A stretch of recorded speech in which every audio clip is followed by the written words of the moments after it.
It is 6 a.m. in the Mile High City. Good morning, Colorado. You tuned into the Jeff and Bill Show, News Talk 710 KNUS. I'm your co-host, Jeff Hunt, along with Bill Thorpe, bringing you the freshest insights, hottest takes from the right, left, and center. Congratulations. You just woke up in the greatest country in history. We're off and running. We got a whole show for you planned of engaging discussions, critical analysis, but most importantly, your phone calls and texts, because this here is where Denver's voice is heard loud and clear. Phone lines are open, 303-696-1971, or text us on the Dan Caplis Law text line at 720-819-5115. Coming up after news and comment with Blake Olson, Matt Gaetz, out of here. That was a bit of a surprise. What happened there? Yeah, he didn't even last a full Scaramucci. Was it shorter than that? Yeah, he was 7 days. I think Scaramucci was 11 or 12. So he didn't even get a full Scaramucci. Yeah, that's shocking. So Gaetz out. Pam Bondi is in. Who is Pamela Bondi? Well, we're going to be covering that. Plus, a new audit is out on Mikey Johnston. He's had a week. Yeah. He has. I don't think I've seen a politician put their foot in their mouth worse than Mike Johnston did yesterday by saying that he's going to use the Denver police to stop federal immigration officials from their mass deportations, which just spun up a whole lot of questions. And then it makes the very, very appropriate Tiananmen Square reference. Yes, exactly right. Hang on. So wait, are you saying federal law enforcement or Chinese communist military? Mike Johnston is having a moment where he feels like a lot of those kids that are head off to school day going, oh, come on, Thanksgiving break. Come on, Thanksgiving break. Come on, Thanksgiving break. They're just hoping to make sure that the that the teachers don't contact the parents before they get to Thanksgiving break. There's a whole bunch of students doing that across Denver. Literally, Bill, got phone calls from Washington, D.C. yesterday going, did he really say that? Oh, that's fantastic. Like conservatives being like, is this where the progressives are going? Is this giving us insight? Yeah. And it's great. They're like, are you sure this isn't from the Onion or the Babylon Bee? It's one of those they're checking. They're like, wait. And again, it's wonderful to hear that response that like, wait, he couldn't have done. No, he didn't. No, I got to check on this. Yeah, it's one of those things. Oh, that's not good. Not so good many directions to go there. Still no statements from him. And yesterday, when media found him, he, quote, fled. Oh. That's what one reporter said. Hey. He took the little Forrest Gump and just started running down the street. Oh, I wish we had video. Mikey Johnston, not only dealing with that problem, an audit came out on his Denver homeless hotels. Disastrous. We knew back in March that this was the hotels from hell, and the audit is not good. So it's horrible. Rough week on Mikey Johnston and his leadership in the city of Denver. And the part about it is, again, we're to be nice, we're a couple of chuckleheads on the radio, and we knew what the problems were going to be. Sitting here with almost no practical experience with implementing this kind of a program, with no practical experience of dealing with these communities, with no practical experience in managing a hotel, we said, you know what the problems are going to be? A, B, and C. Guess what the audit found? And so the problem I've got is, if we can figure it out along with our audience, what is preventing the people in charge? And then convince me they still need to be in charge and we trust them. Because if we can figure it out, come on, people. It's not that hard. We've got that. Then we'll wrap up with some cowboy poetry in the 9 o'clock hour with Jeff Hildebrandt. That's relevant not only to Thanksgiving coming up and time with family, but NFR is coming up in about a week or so. Yes, that's true. That's the Super Bowl of rodeo out of Las Vegas National Finals Rodeo. So enjoy some time with Jeff Hildebrandt a little bit later in the show. But first, news and comment with Blake Olson. Good morning, Blake. TGIF, Jeff and Billy. It's going to be a great day today. 32 and cloudy in Denver, expecting a high of 60 today with the 710 5-day forecast coming up. Our top story, DJT wasted little time in announcing his new pick for Attorney General after Matt Gaetz withdrew his nomination. 47 chose Florida AG Pam Bondi. He said on Truth Social that she will refocus the DOJ to its intended purpose of fighting crime and making America safe again. Here she is 10 years ago getting it done in Florida. And I'll tell you, it's bad enough in one thing to profit from poisoning others, but it's another when you bring drugs from Mexico into our country, California, Texas, Georgia, and end up in our state and do it with impunity. Because when you're in this country illegally and you're doing things illegally, I want to tell you, and you wind up in Polk County, Grady Judd is going to find you. The DEA is going to help them. And my statewide prosecutors are going to lock you up for as long as we can. Lefty political scientist Jason Johnson on Messy NBC. Pam Bondi is exactly what I was saying in the last segment that we should all fear because she's competent. We may not agree with her ideologically, but she actually knows how to do this job. So if anyone on the Democratic side or anyone who cared about liberty or justice was thinking, well, maybe Matt Gaetz will screw this up and that'll give us some time. No, Pam Bondi knows what she's doing. She knows what she's doing about immigration. Remember, Florida is one of those states that's been very aggressive about migrants and deportation and moving people to different states and everything else like that. I guess that's good. I'm not sure. Gaetz called the choice of Bondi stellar.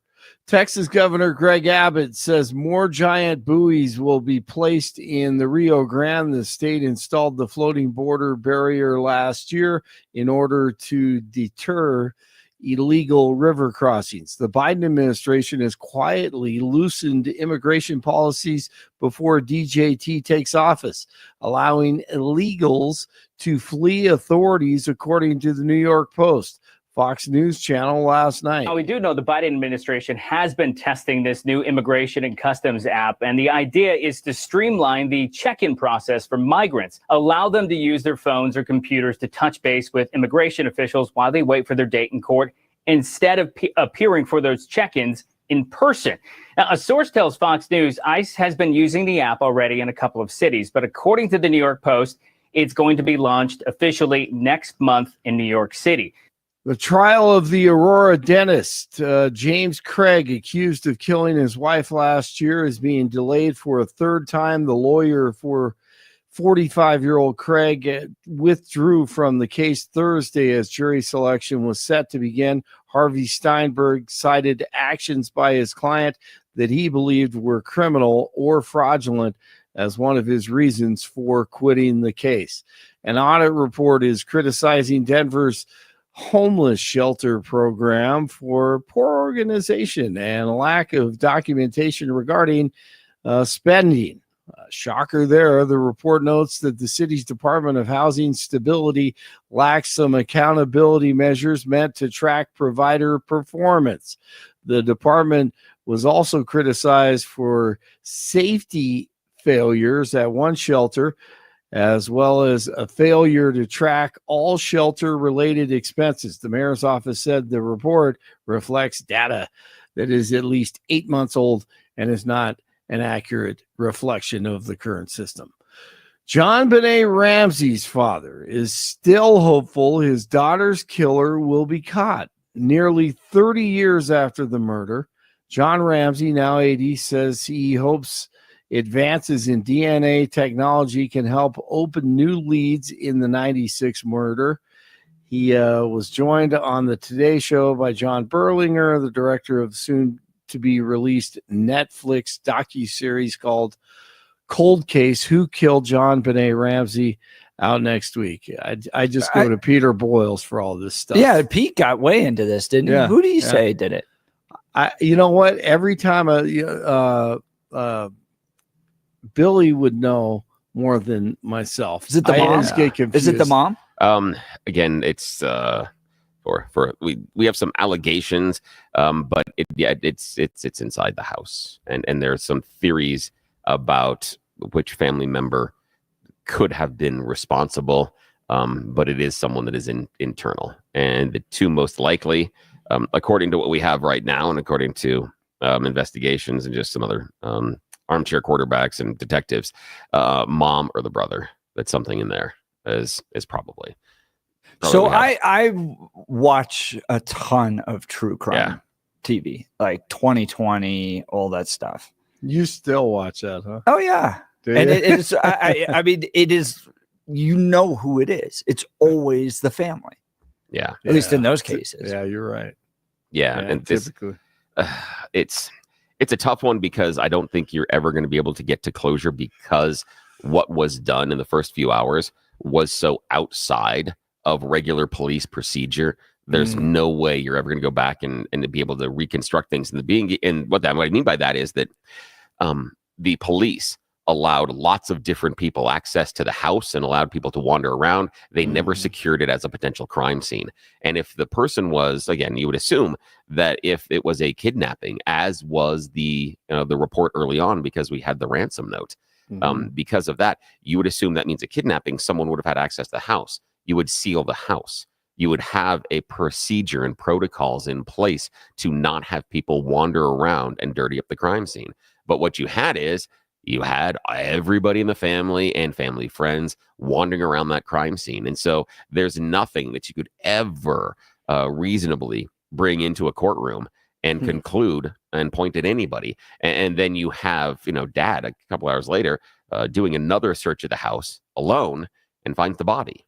Well, why he was around searching the house alone, why there wasn't a search of the house by police when they got there. There's so many questions about that first few hours of the investigation that makes it almost impossible to ever accurately reconstruct what really happened. And there are some things as far as the handwriting in the note, some references inside the note that are internal to the family that lead and point to you back to the family. There are some statements that have been made by the family that are very, very questionable.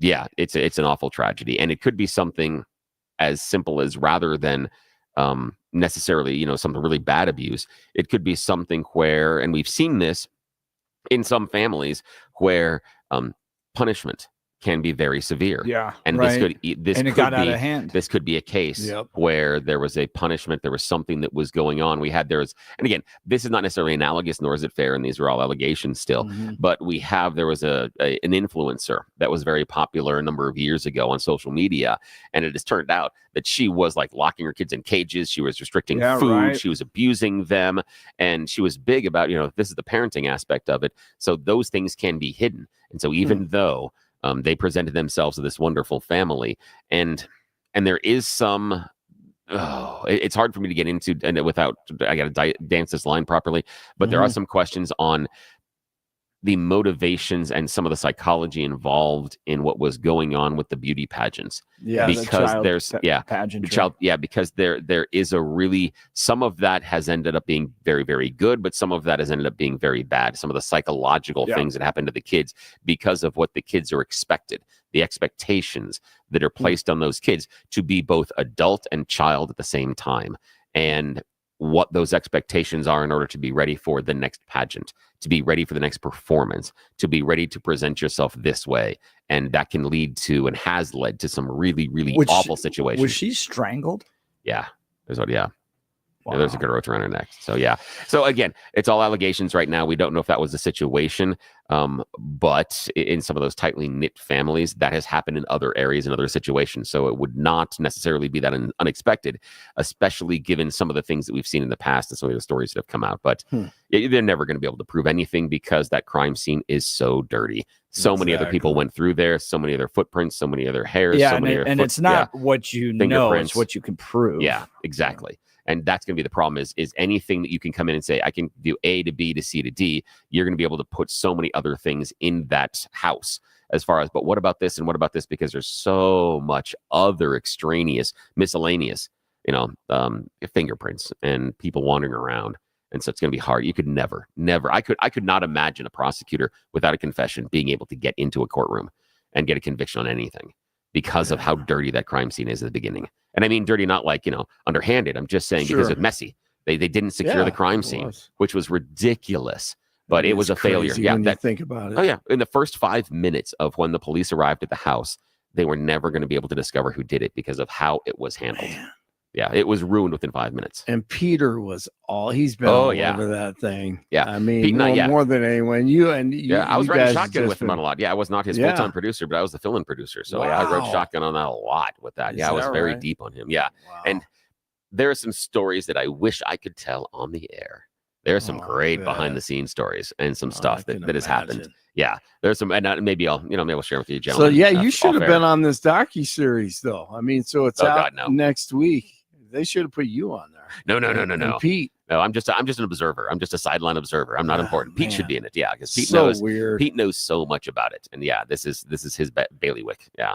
Is that house? I've never asked this. Is that house pretty close to Mork and Mindy's house? Huh? I don't know actually. Is it in I didn't the think same about neighborhood? that. I'm not I sure. always wondered. 'cause, Yeah, I mean, look, I don't know. It looks think like about it's right that. in that neighborhood. Yeah, the Not that architecture is similar, but I don't know. Yeah, it is exactly. Exactly. I've never asked that.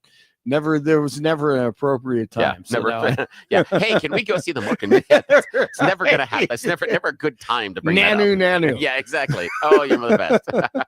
News Yes. brought to you by Lair Fireplace and Patio, Denver's premier source for everything fireplace, patio, and grills, locally owned and operated since 1954, online at lairfireplacepatio.com. College football weekend kicking off tomorrow. Number 16 CU at Kansas at 1:30. CSU at Fresno State tomorrow night. Air Force at Nevada. 12th ranked Boise State at WIO in Laramie. And UNC at Portland State. The Broncos at the Raiders on Sunday. 30 in Parker, 29 in Broomfield, 32 in Denver. Jeff and Billy continue on Friday. Blake Olson, News Talk 710 KNUS. Very mild, nice November weather for Denver. Upper 50s to the middle 60s today and tomorrow. Increasingly cloudy, 50s Sunday. Through midday Sunday, dry. Overnight Sunday into Monday morning could bring some snow showers. Cooler Monday, snow chances return. Late Tuesday into Wednesday, and colder by midweek. Weather sponsored by Colorado's Best Roofing, reminding you to protect your home from the harsh Colorado weather and schedule your free no-obligation roof inspection today at roofingcolorado.com. That's roofingcolorado.com. I'm meteorologist Dante in the 710 KNUS Weather Center. RockyMountainBargains.com, where you'll always pay half price. Why pay retail when you can get what you want at 50% off?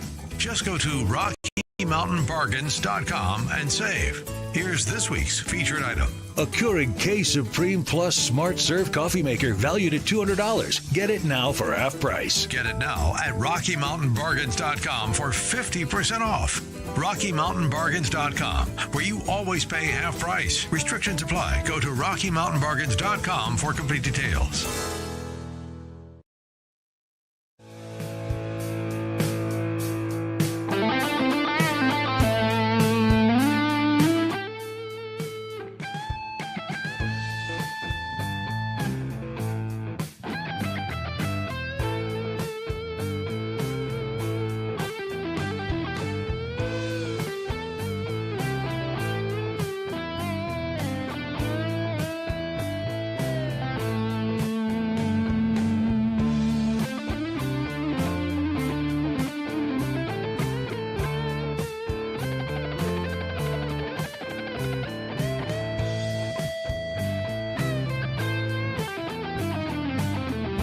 All right, Matt Gaetz.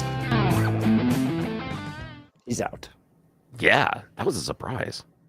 I was not expecting him to throw that. I thought we'd get closer to hearings and there'd be more machinations. I didn't think he was going to drop out this early. What do you think it means? Yeah, so let's talk the gossip side. There's lots of different angles you can go on this, right? Bottom line, he didn't have the votes. All right, the votes weren't there. Yeah. The votes weren't there, and now we can start to explore why. Right, all the I don't want to be a distraction. I don't want to all that. Yeah. No, the votes are not there. Okay. Now, is this an insight into an ill-prepared Trump transition? Oh, that's an interesting angle. Didn't think of that Because one. Yeah. why in the hell would you allow somebody to start the whole process if you have not sat down and counted the votes? Okay. There's an entire job in the legislature called the whip, and his job, he's number two in the leadership, is to never embarrass the boss who is in leadership. The whole reason, the whole point of your existence is to count the votes so you never bring something to the floor that's going to fail. Because you want to show leadership. And if you bring something to the floor that fails, you don't have the leadership. And that is going to be the first narrative. So you want to ensure that. And for all the stuff I dislike about Pelosi, she was really good at this as far as making sure they marched. And same with McConnell. McConnell's fantastic at it. Yeah, he was really, really good. We are not going to get all this spun up. We're not going to get to the floor. We're not going to have the debates. They all know ahead of time, even before the committee hearings. Yes. How they're going to vote on something, where it's going to go, its likelihood to pass. If it's close, maybe we'll bring it, but you're not going to bring stuff up, have the big committee hearings, take it to the floor just to lose. Yeah. You're going to do your job ahead of all of that. You're going to talk to every single lawmaker. You're going to figure out where they stand, and you're going to sit with a little Excel doc, and you're going to count everybody's votes. That's the job of a whip in the legislature. And if you're part of the transition team, you better come to the floor with your votes in hand, ready to go. I got a question on this one. Do you think possibly that rather than the transition team being unprepared, they felt that they were going to be able to strong arm the Republicans, that they felt they're going to go with the Trump mandate. He's the returning conqueror, and we are now supposed to lay waste to the system. And so we are going to strong arm our people through because, most importantly, they are our people. And could they have looked at it that way, to just think that because we have been reanointed into power, we just 70 million votes or whatever it was, then we now have the right, and you better do what we need to. So they could have had the votes. Yeah. Here's another theory out there. Oh, yeah. They could have had the votes. They could have talked to these guys. Everything could have been hunky-dory, and then something in that report came out. Yeah, something. And they got wind of that, and it went, whoa, guys. You know, this is not something we can go to battle with. It's going to make us look terrible. We can't get this guy across the finish line. There's just too much dirt there. Yeah. It's like the idea. We've got to move on. Like the idea of Brett Kavanaugh, the idea of, listen, this was a high school party that we have no other eyewitness verification of this assault happening. We have her story. And did you see what the Democrats did with it last time? And that is a high school / college age party. You understand what was, and this is more contemporaneous behavior. And we have members of the House talking about the behavior that is alleged inside the report. And they are Republicans talking about the behavior and confirming some aspects of the report in public years ago. That is on tape in interviews. Because remember, Gaetz was disliked tremendously inside the House by quite a number of Republicans. And they had no qualms when these rumors were out there going out and sharing his dirty laundry. Had no qualms with that. So maybe that's part of it too. That do you understand the circus this is going to involve and what we're going to have to defend? And you have to put that back into the Kavanaugh context, that Donald Trump drives things forward. Yeah. He doesn't deal with the baloney out there. He's willing to push if it achieves his end. So this withdrawal, holy cow. Oh, yeah. That's that. So there could have been something there. They may have not had the votes, or Republican senators are just being punks. So you do run into this, and they talked about it on the floor yesterday. Okay. There was not a single Democrat that voted against any one of Joe Biden's picks. Yeah. Not a single one. Yep. Okay. They all got in line. And then, in the effort to protect the sanctity of the U.S. Senate and our ability to advise and consent, we must remain independent, and we're going to provide clear analysis on any pick that you provide. And maybe the Republicans in the Senate are just being punks out there, not playing ball, being a problem.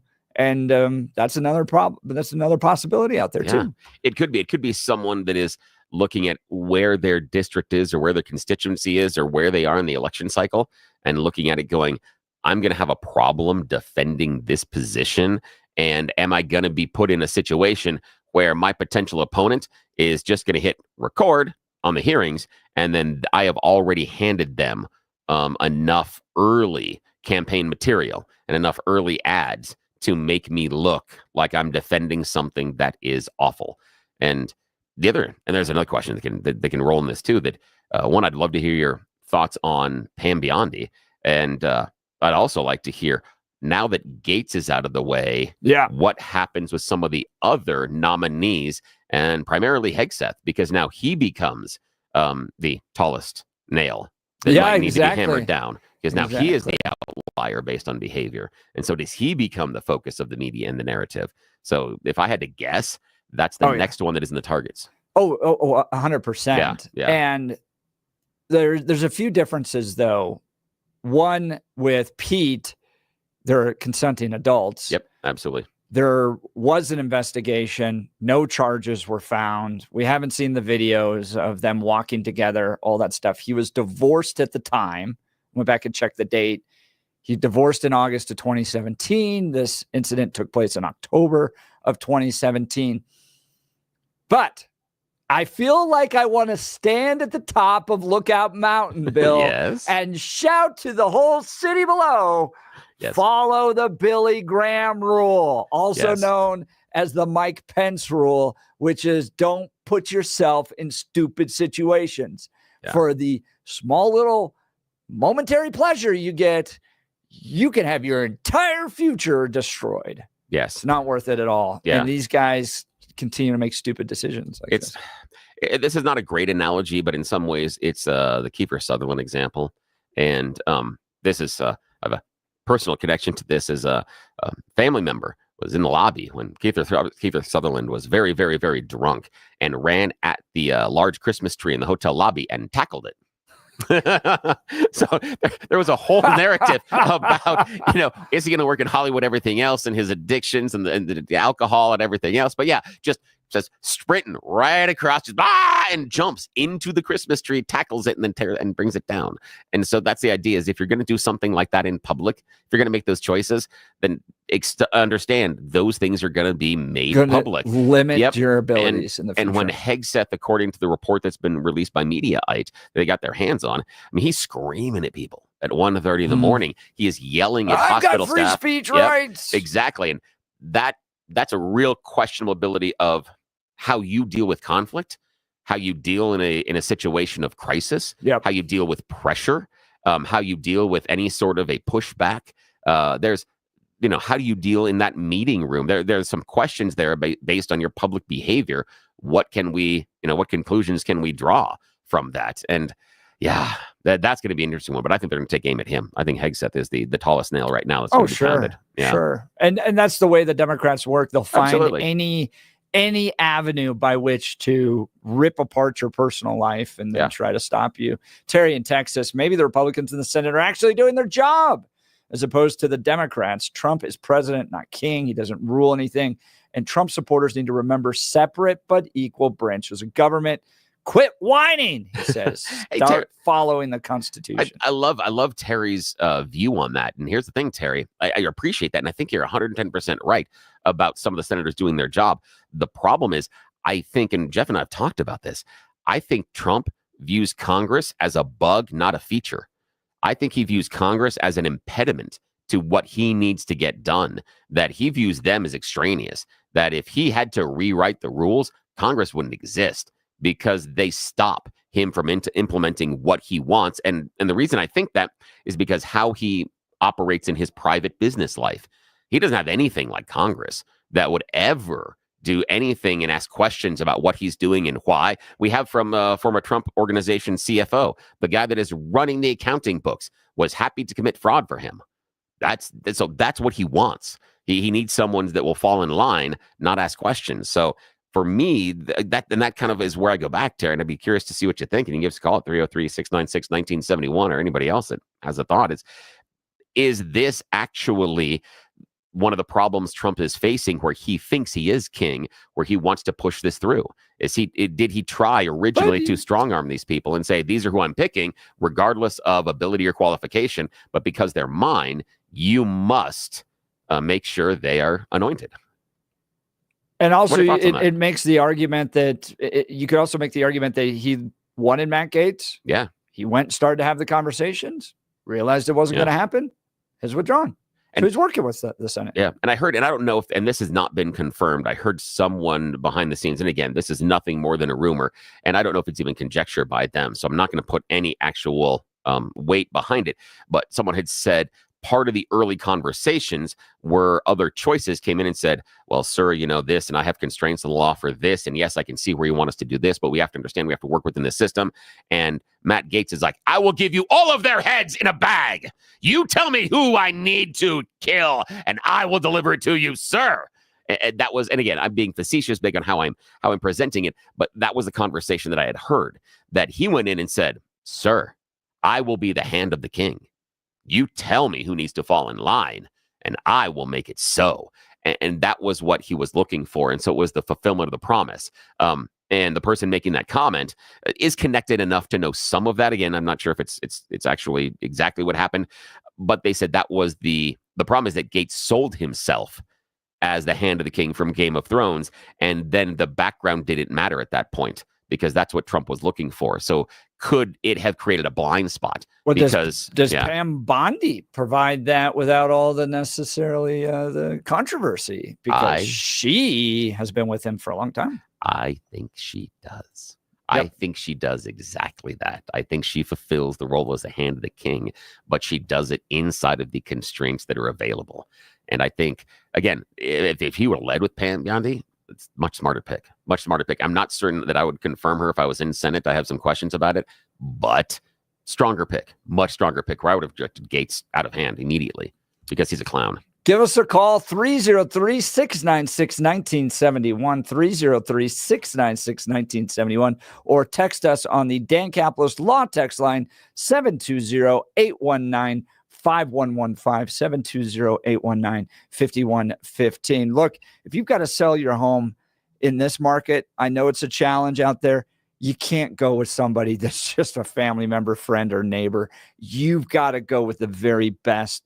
Did you know that last year, over 49% of homes listed did not sell with the real estate agent who took the initial listing? That's half. They went through the whole rigmarole. You sat down, you read the contracts, you signed the contracts, came in, took pictures, negotiated the price, went out there and marketed it, and then you had to do it all over again with another agent? Goodness gracious. This cost home sellers thousands of dollars in lower offers and painful holding costs. Gay Ribble and the Empower Home team of Keller Williams have a track record of selling homes fast, and they get their home sellers 6.1% more money on average, netting their sellers $30,500 more in their pocket. They do this using their proven proprietary systems and guarantees. Go with the team that doesn't just make empty promises, but can actually provide proof of their experience, a track record of getting homes sold for top dollar. Gay Ribble and the Empower Home team is so confident in the service they provide and the results that they can get you that if you're not happy, you can cancel at any time, no cost to you. This is their cancellation promise. Call 833-301-SOLD or visit gayasthebuyers.com. That's GAYE hasthebuyers.com. We'll continue with your calls and texts. You're listening to The Jeff and Bill Show. This is Denver's Talk Leader, News Talk 710 KNUS. At this hour, I'm Christina Wyo in Dallas, and here are your top stories. Residents of Bucks County showing up to the Board of Commissioners meeting this week angry and calling for the Democrat members of the board who decided to count illegal ballots in defiance of the Pennsylvania Supreme Court ruling to resign. Some even saying they're taking matters even further. Diane is emotional and out of control. Is there even a meeting where she isn't calling someone names? We've been called election deniers, racists, conspiracy theorists, liars. Did I leave anything out? We, the people of Bucks County, are fed up. I want to let you know that I'm not going to take it anymore. I have decided to file a criminal complaint against both of you. You had $5 million to clear the voter rolls and handle this election. What did you do with the money? It certainly wasn't all for overtime. And by the way, I'm going to echo again what people are saying. You both need to resign now. The average rate on a 30-year mortgage in the U.S. edged closer to 7% this week, climbing to its highest level since July. Mortgage buyer Freddie Mac said Thursday that the rate rose to 6.84% from 6.78% last week, but still down from a year ago when the rate averaged 7.29%. That's what you need to know at this hour. In Dallas, Christina Wyo, Salem News Channel. RockyMountainBargains.com, where you'll always pay half price. Why pay retail when you can get what you want at 50% off? Just go to RockyMountainBargains.com and save. Here's this week's featured item.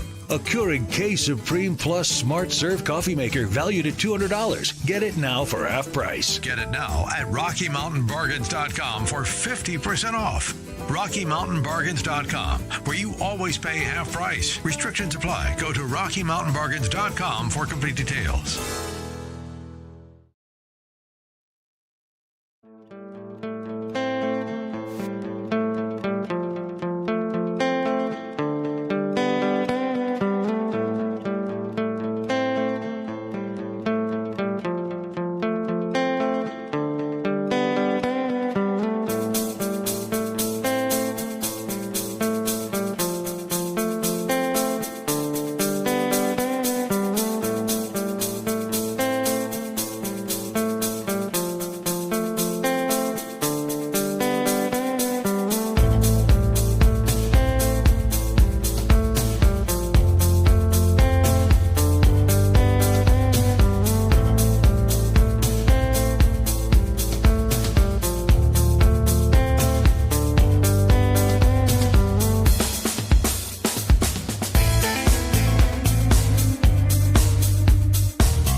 Pam Bondi heading out.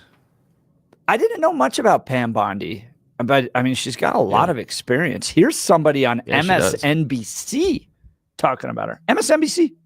Pam Bondi is exactly what I was saying in the last segment that we should all fear because she's competent.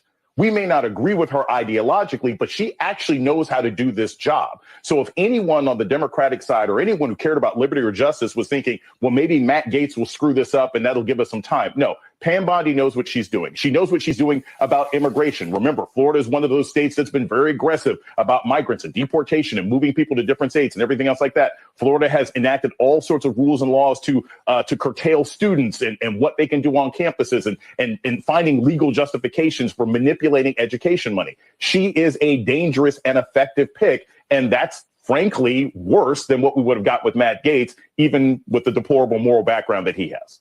Yeah, and I want to discuss that with a little more depth with both of you. So MSNBC going, no, she's the real deal. She was the first female attorney general of Florida, serving in that office from 2011 to 2019, led all these prosecutions, is close to Donald Trump.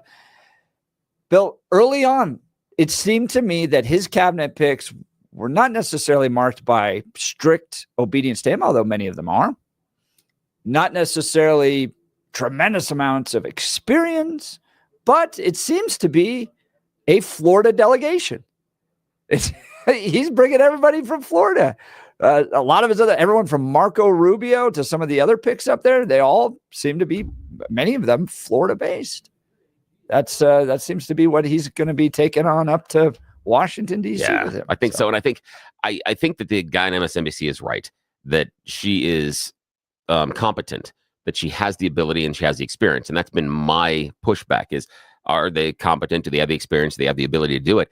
And, regardless of if you agree or disagree with how she ran the Florida AG's office, she ran it well. And there's very little inside of her background that I would use to, ding her and say there are reasons why I have questions. But I would have a hard time saying, even though I have those questions about her, that given her ability and experience, from what I know right now, and again, I don't know, I haven't done a deep dive, but from what I know, if I was Trump University will be the issue she's got to get over. Exactly. That's where I was going. That's going to be the one. But other than that, I have a hard time figuring out that if I was either a Republican or a Democrat in Senate, how I could reasonably vote against her. Now, if I was a Democrat, I would do it on party lines because you're supposed to when you're a Democrat, because that's you have to play the stupid game. But as much as I hate it, that's what you're supposed to do. That's why I would never be elected. But I have a hard time finding some of those reasonable, really good questions, because it seems to me that even though I would have some questions about her, it is a competent choice by the president-elect.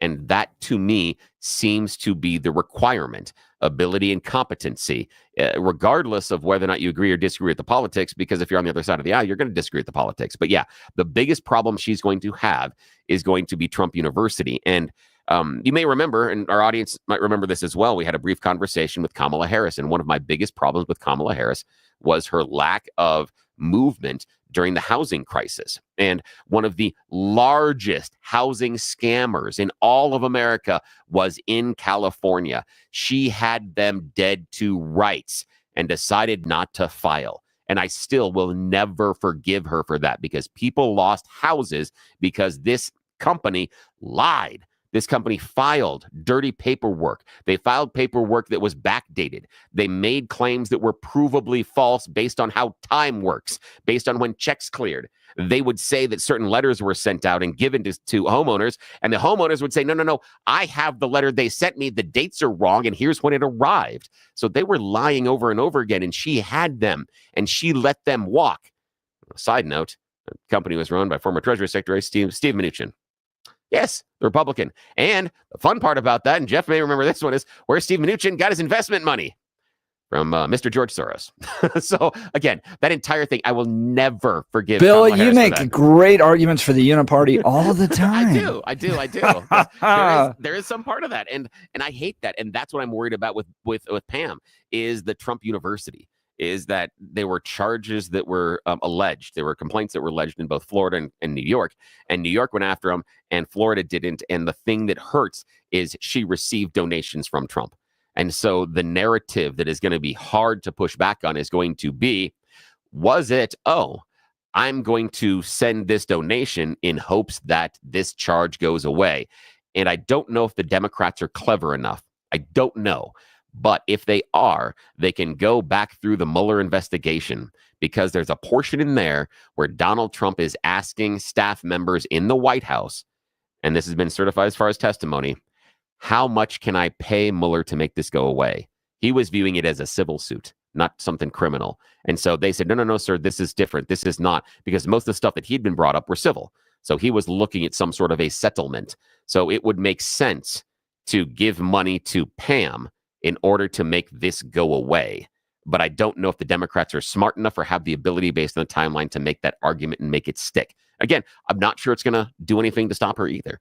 Because again, if I was there making the votes, I'd probably vote to confirm her based on what I know now. We'd love to get your phone calls on this. How do you feel about Matt Gaetz, Pam Bondi, the switch that's happening there? Also, Pete Hegseth, where do you think that's all going to go? Is he going to get through? Give us a call. Join the conversation, 303-696-1971, or text us on the Dan Caplis Law text line, 720-819-5115. You're listening to The Jeff and Bill Show. Denver's talk leader, News Talk 710, KNUS.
You know, Billy, people are wrapping up a very challenging week. It's been a long week. It feels like yesterday should have been Thanksgiving. You got a whole other week. Let's give the people what they want. Yes, it is that time of the morning where we get to play the loser edition of You Choose the News, the stories that were discarded earlier this week and come back for a second chance. You are one pathetic loser. Loser! Let's go. Loser! You're a loser! The Losers Club. Bunch of losers. You're such a loser. You made me feel like a loser! She's a loser. You are such a loser. Loser. Yes, it is a phrase that is often uttered by my very children towards me, somewhat derogatorily. Loser edition, if you choose the news. Yes, these stories were not deemed worthy of our attention earlier this week, so they come back with a second shot of glory. You know how we do this. Stupid stories in my hands, more ridiculous headlines, and shh, it's a secret because nobody in charge knows we're doing it this time. So, got to keep this a little quiet for us. Alrighty, gentlemen, here are your returning stories from earlier in the week. Headline number 1, Bigfoot-style healthcare. Headline number 2, Satan agrees. Headline number 3, felony fromage. And number 4, it'll be cold. Mr. Hunt, your choice, sir. Always love me some fromage. Let's go check out the felony fromage. Yes, felony fromage. Recently, the RMCP, Royal Canadian Mounted Police, said they have foiled an attempt at a heist. This was organized crime. This was something where they were going to come in and take more than $500,000 of product. What were they stealing? Cheese. Yes. Cheese from a Whole Foods in North Vancouver. Yes. Whole Foods? Yes. Yeah. They had gone in and they were taking a whole bunch of cheese. They were going out there and basically at the time they caught the perpetrators trying to leave with more than $13,000 of cheese at the store. And that uncovered a crime ring that was responsible for more than $500,000 of thefts in and around Vancouver in the area. Because evidently cheese prices have gone up and there's a black market for cheese. I will pay. We go to dairies. Yes. My wife and I we don't go necessarily wine tasting. We'll do a little bit of that, but we like to go cheese testing. Ooh. So I will pay good money for good cheese. Now, okay, what is your favorite kind of cheese if we had to just stinkier the better, brother. Really? Just make it stinky and tasty. Now, just explosions of taste. Here's the point now. I agree with you. I do like the stinky cheese. I think that's a sign of a well-aged cheese. You can get, good Swiss, you can get a cheddar. You've got some of the blue Havarti. cheese all night. Yep. Oh, blue cheese all night, and in the morning. Blue cheese is fantastic. Now, here's the big question. Now, Blake's got to listen to this one to see if Jeff and I can still be friends. Hard cheese or soft cheese? I can go either way. Yeah, hard cheese. Yeah, hard cheese. Soft cheese is crap. Hard cheese. Yeah. Triscuits. Yeah, hard. Yeah, soft cheese is just cottage cheese that gave up. That's all it is. That's all. That's it. Right. Yeah, that's it. Is. It's that's off. Yeah. Point. Oh, yeah. No soft cheese. Always the hard cheeses. Yes. Speaking of hard cheese, you can fill in your own joke there. It's time for Blake Olson's choice this morning. Headline number 1, sir. Bigfoot style healthcare. Satan agrees or it'll be cold. Okay, let's go with Satan agrees. Yes, Satan agrees. He agrees with your choice. And in fact, Al-Qaeda has found itself curiously in agreement with Satan recently. Yes, but not the man in hell. They're talking about the great Satan of Earth. Yes, America. And the latest issue of the Al-Qaeda English language magazine, Inspire, because we all need to be inspired to strap things on our body and go boom.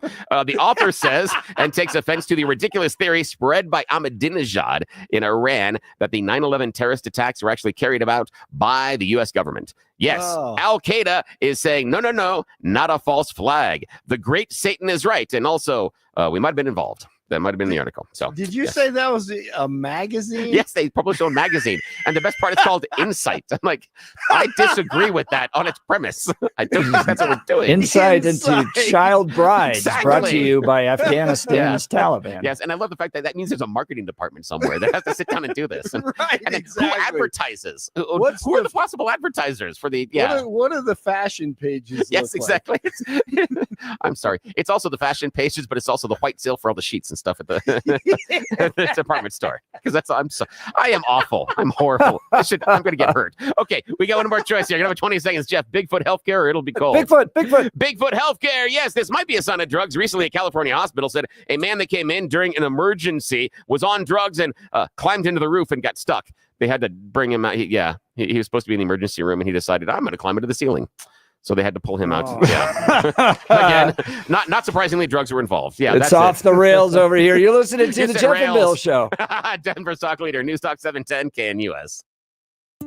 RockyMountainBargains.com, where you'll always pay half price. Why pay retail when you can get what you want at 50% off?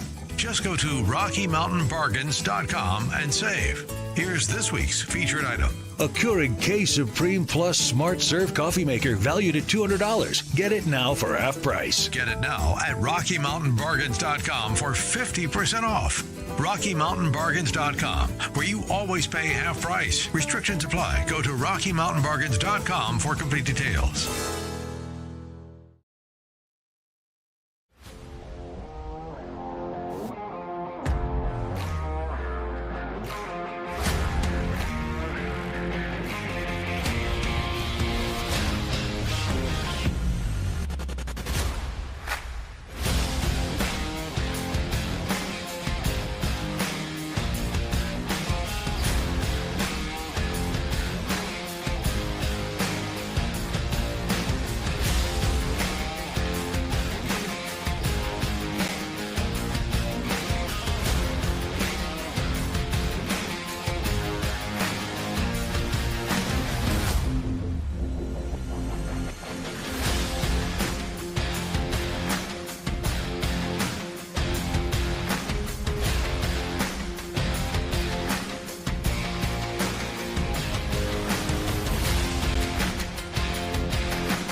Why do we continue to make people listen to that cackle? We're just torching you on this Friday morning. Good morning, Denver, Colorado. It's 7 a.m. Mile High City on this Friday, November 22nd. You've tuned into the Jeff and Bill Show, News Talk 710 KNUS.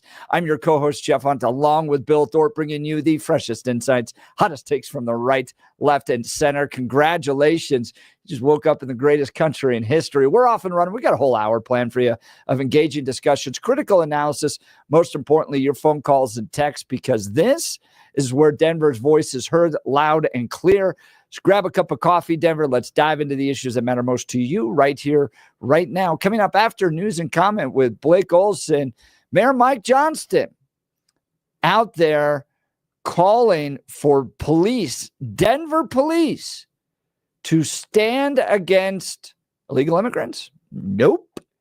Against federal law enforcement officials in their effort to bring about mass deportations. He wants to order the police to confront them. Well, we talked a lot about this yesterday.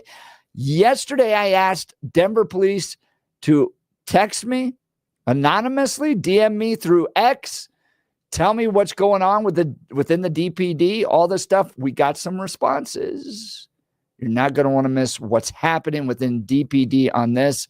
And we're going to also talk with Mike Boyle about what he's doing this Thanksgiving, all the great places to eat. He's got a gathering I think he's putting together tomorrow. We'll talk with him as well. So first, news and comment with Blake Olson. Good morning, Blake. Hey, good morning. Sounds great. 33 and cloudy in Denver, Jeff and Billy, expecting a high of 60 today. The 7-10 5-day forecast coming up. Our top story, DJT says Matt Gaetz has a wonderful future ahead of him after the former congressman withdrew his nomination for attorney general. Gaetz withdrew Thursday after some Republican senators expressed reservations about the nomination. Pam Bondi is 47's new choice for AG. This is just one big press conference trying to smear Donald Trump, trying to hurt Donald Trump. The gag order is completely illegal. The rights, again, go to the defendant. They're letting Michael Cohen out there do these ridiculous TikTok videos, screaming and yelling, yet Donald Trump can't defend himself. Yes, so this entire case has just been one big press conference trying to smear Donald Trump, but it's failed miserably. Bondi helped expose Judge Mersham early in the summer. Steve Bannon and Mike Davis say AG Merrick Garland is on edge these days. NBC News reports that Merrick Garland was stunned on election night and that senior Justice Department officials were weeping. That's up on the stack if you go to Citizens Free Press right now in Kane. What does that tell you, Davis? They should be panicked. They should be fearful. They should be crying because they have politicized and weaponized our justice systems at every level. They did this with the intel agencies with Crossfire Hurricane. And the lefties will continue to go after Pete Hegseth. This nut right here is Ruth Ann Hyatt. Again, they are considering doing this groundbreaking, unprecedented thing of using the U.S. military for domestic repression, domestic operations. And it's important that Hegseth has tattoos that are linked to far-right extremism. And we know, of course, the military is a strictly nonpartisan institution. And it's also interesting that he was making videos selling grenade soap. He was selling ammo. Oh. Now, of course, the U.S. military uses government-issued ammo. He was selling something, not a handgun someone might keep around the house to defend. He was selling something for grenades, military-level weapons. And who buys those? Who's not in the military? Militias. It was soap American on a rope. Citizens do. Was it soap on a rope? Yeah. Really? They were grenades that were soap on a rope. Shut up. No way. That's the photo. I'm looking at this. It's soap on a rope. So even if it was, I'm like, I mean, exactly. Fun, yeah, you know? Exactly. I wonder if they explode in the shower. I think that'd be pretty cool. With those with bath the liquid bombs, soap. Right? Yeah. A bath bomb. That's right. They're bath bombs. That's what it is. Hey, the Supreme Court will release its first opinion of the term this morning at 8. The High Court heard 9 cases in October, including arguments over the federal court jurisdiction, so-called ghost guns, and the Oklahoma death penalty. The court has not said which case opinion or opinions will be released. President Biden says the ICC arrest warrant for Israeli Prime Minister Netanyahu is outrageous. The International Criminal Court issued warrants on Thursday for Netanyahu and his former defense secretary, accusing them of war crimes in the Gaza Strip.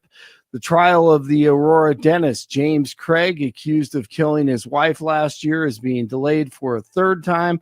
The lawyer for the 45-year-old Craig withdrew his withdrew from the case Thursday as jury selection was set to begin. Harvey Steinberg cited actions by his client that he believed were criminal and or fraudulent as one of his reasons for quitting the case.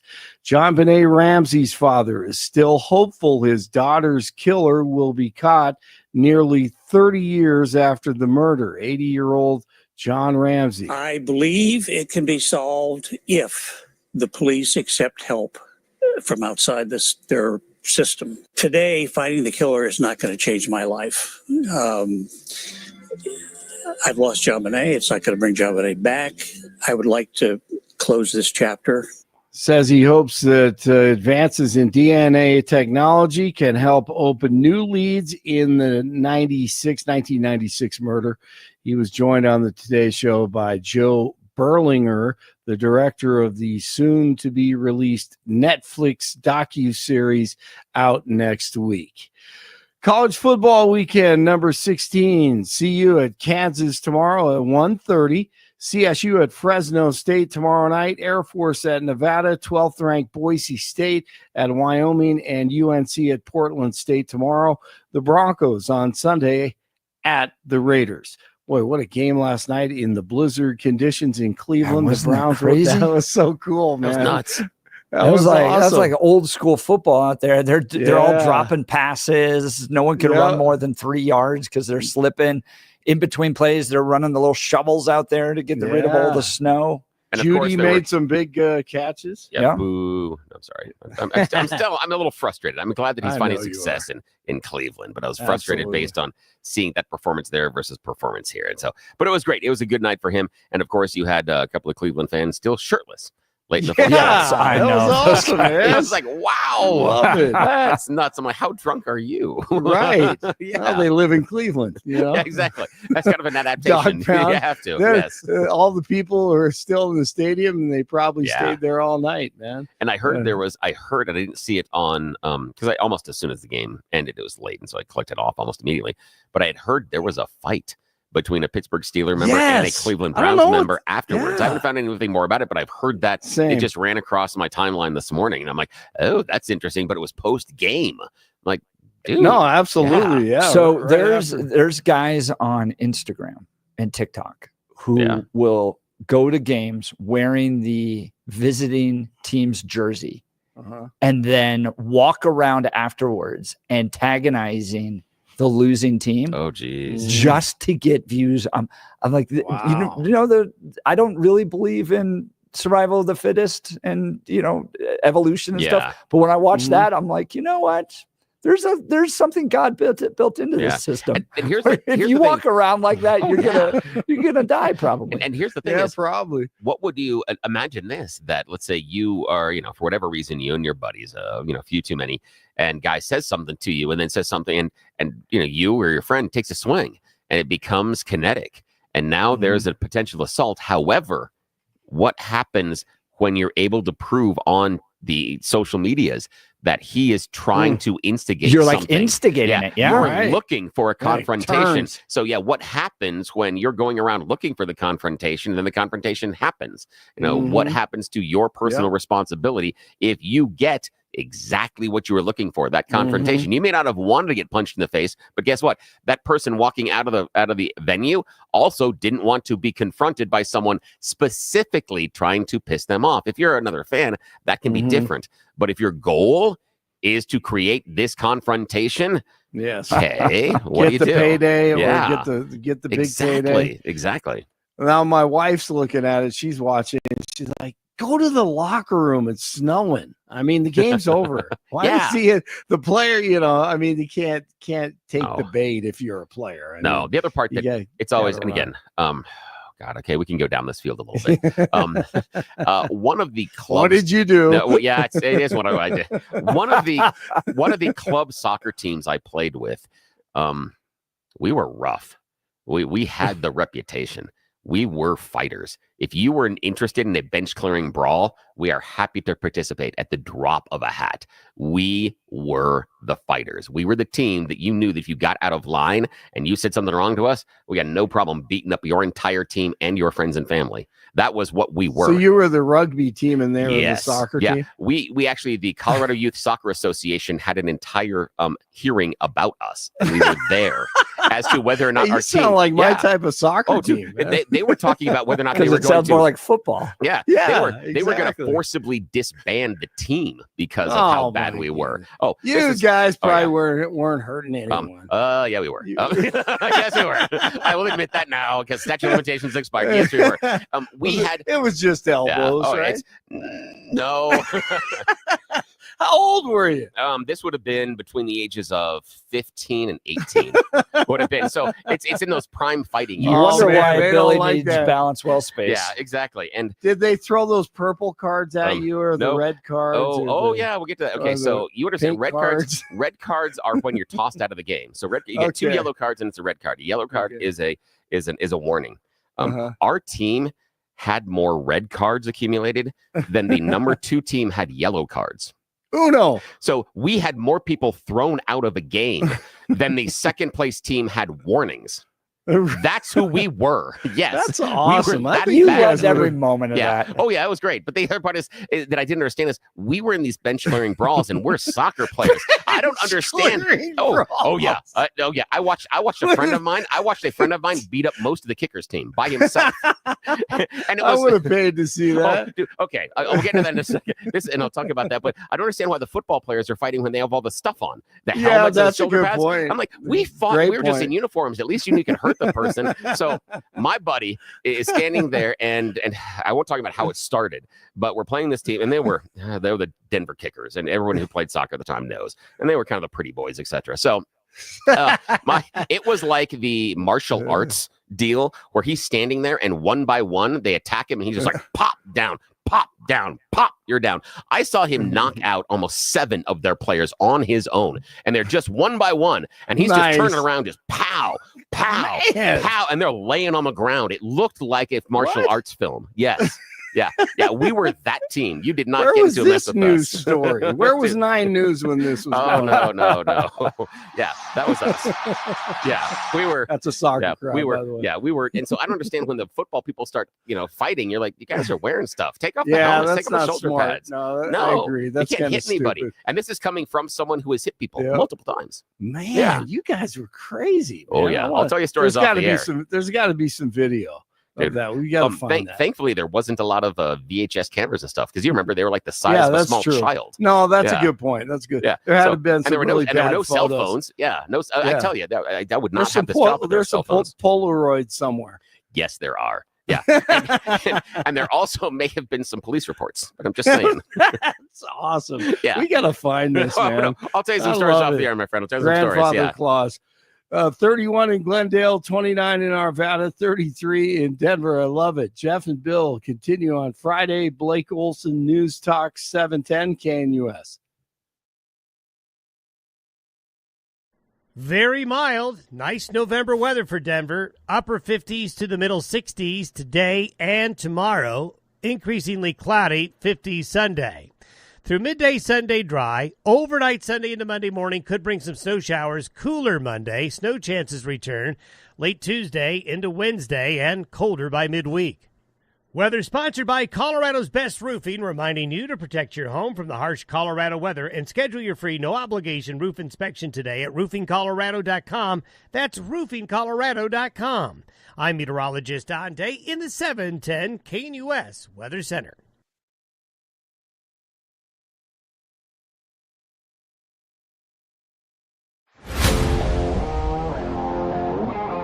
Well, you know him from his regular shows on and he's a legend not only in the radio industry but the restaurant industry as well. Mike Boyle joins us. Good morning, Mike. Glad to have you on the program.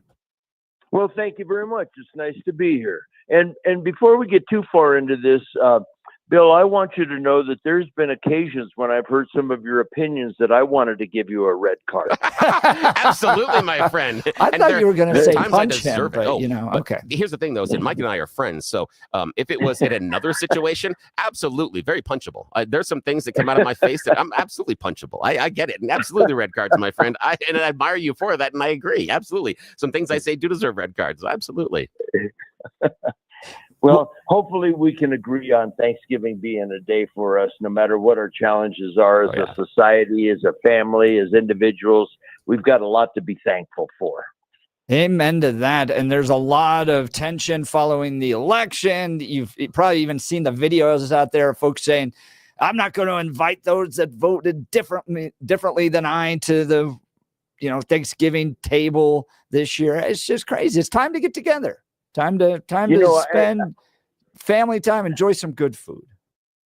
I actually have a segment on my show called "You Can't Make This Stuff Up," and of course we're living in a target-rich environment right now. But I've read about people that have said they're not going to spend any money for the next 4 years except for a few essentials. They're not going to buy clothes. They're not going to buy cars. They're not going to buy anything they don't need because they want the economy to tank.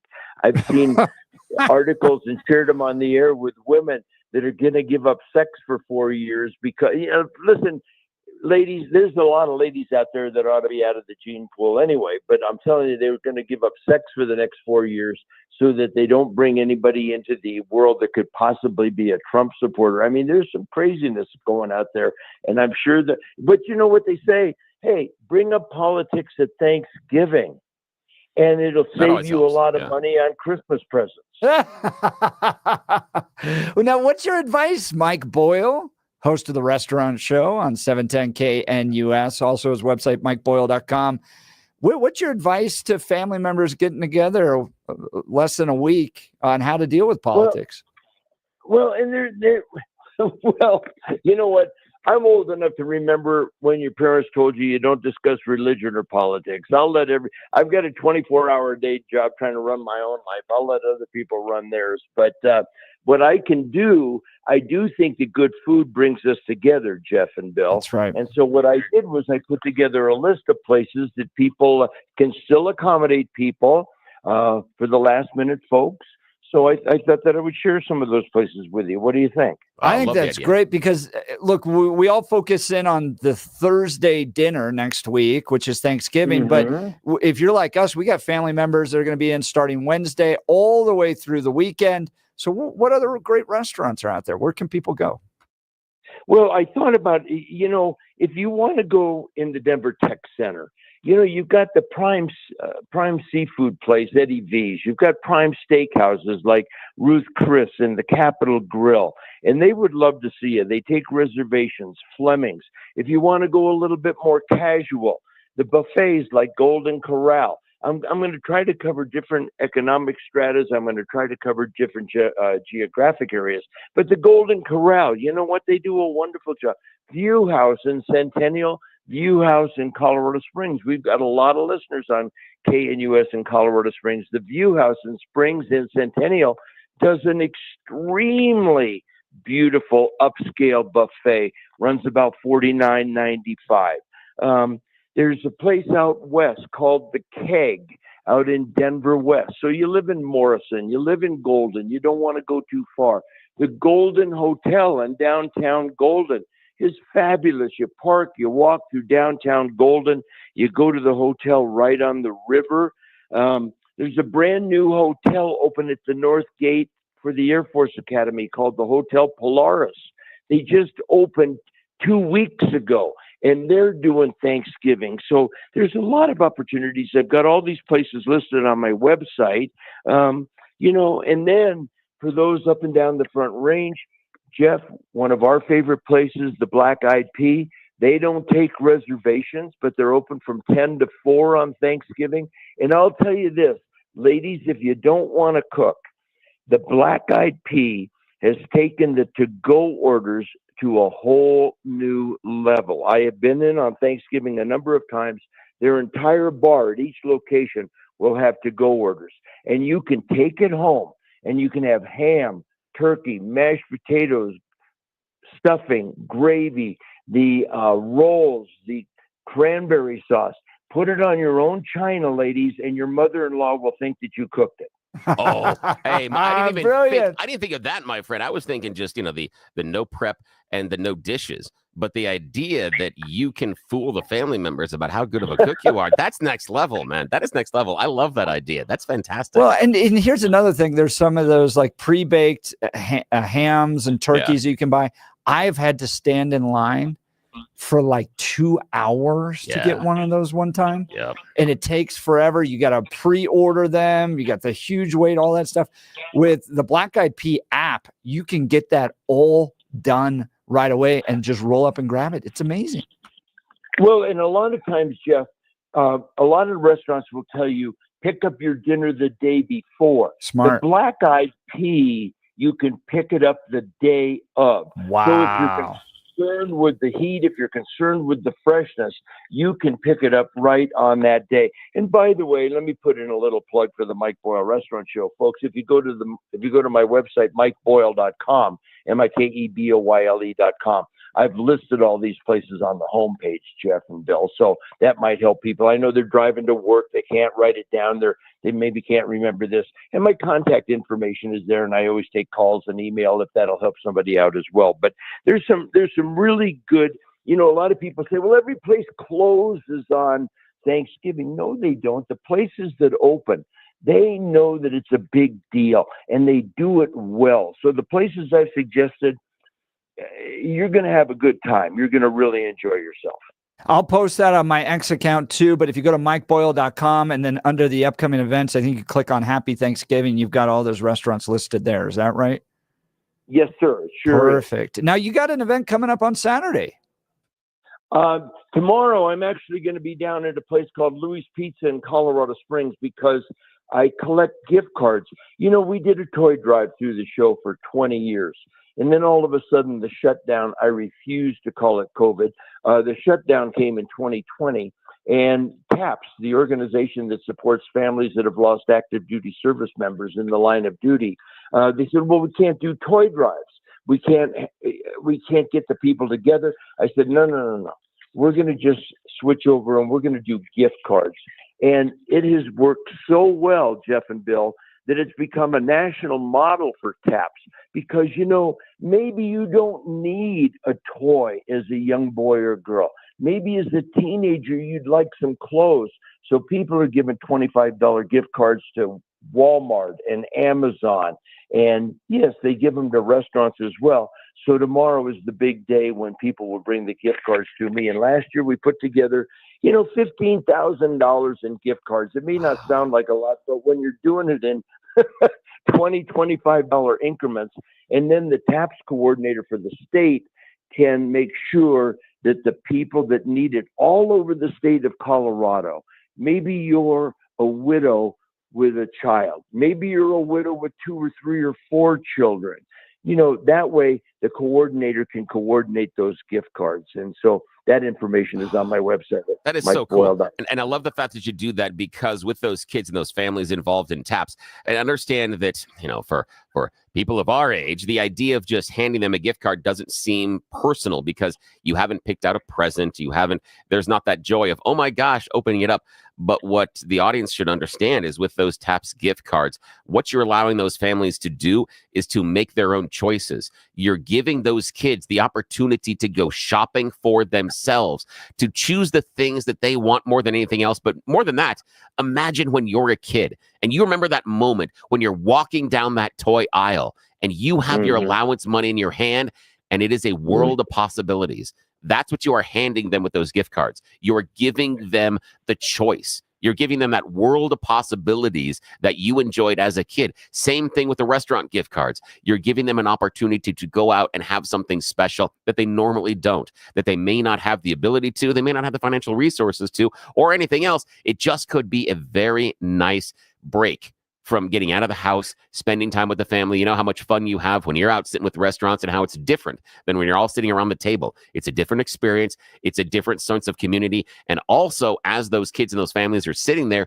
they understand what you have done for them. They understand what you have made as far as the effort. So yeah, those gift cards are something that is really, really special. People really should lean into that and check it out at Mike Boyle's website. Please help them out. Billy, I agree with you 100%. And I will tell you, I came to the gift card party late because I thought it's lazy shopping. Yeah. And the more I thought about it, yes, you let that person get what they need.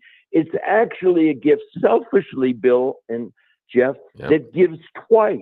You give it and they say, oh, how nice. This is so thoughtful of this person to give me this gift card.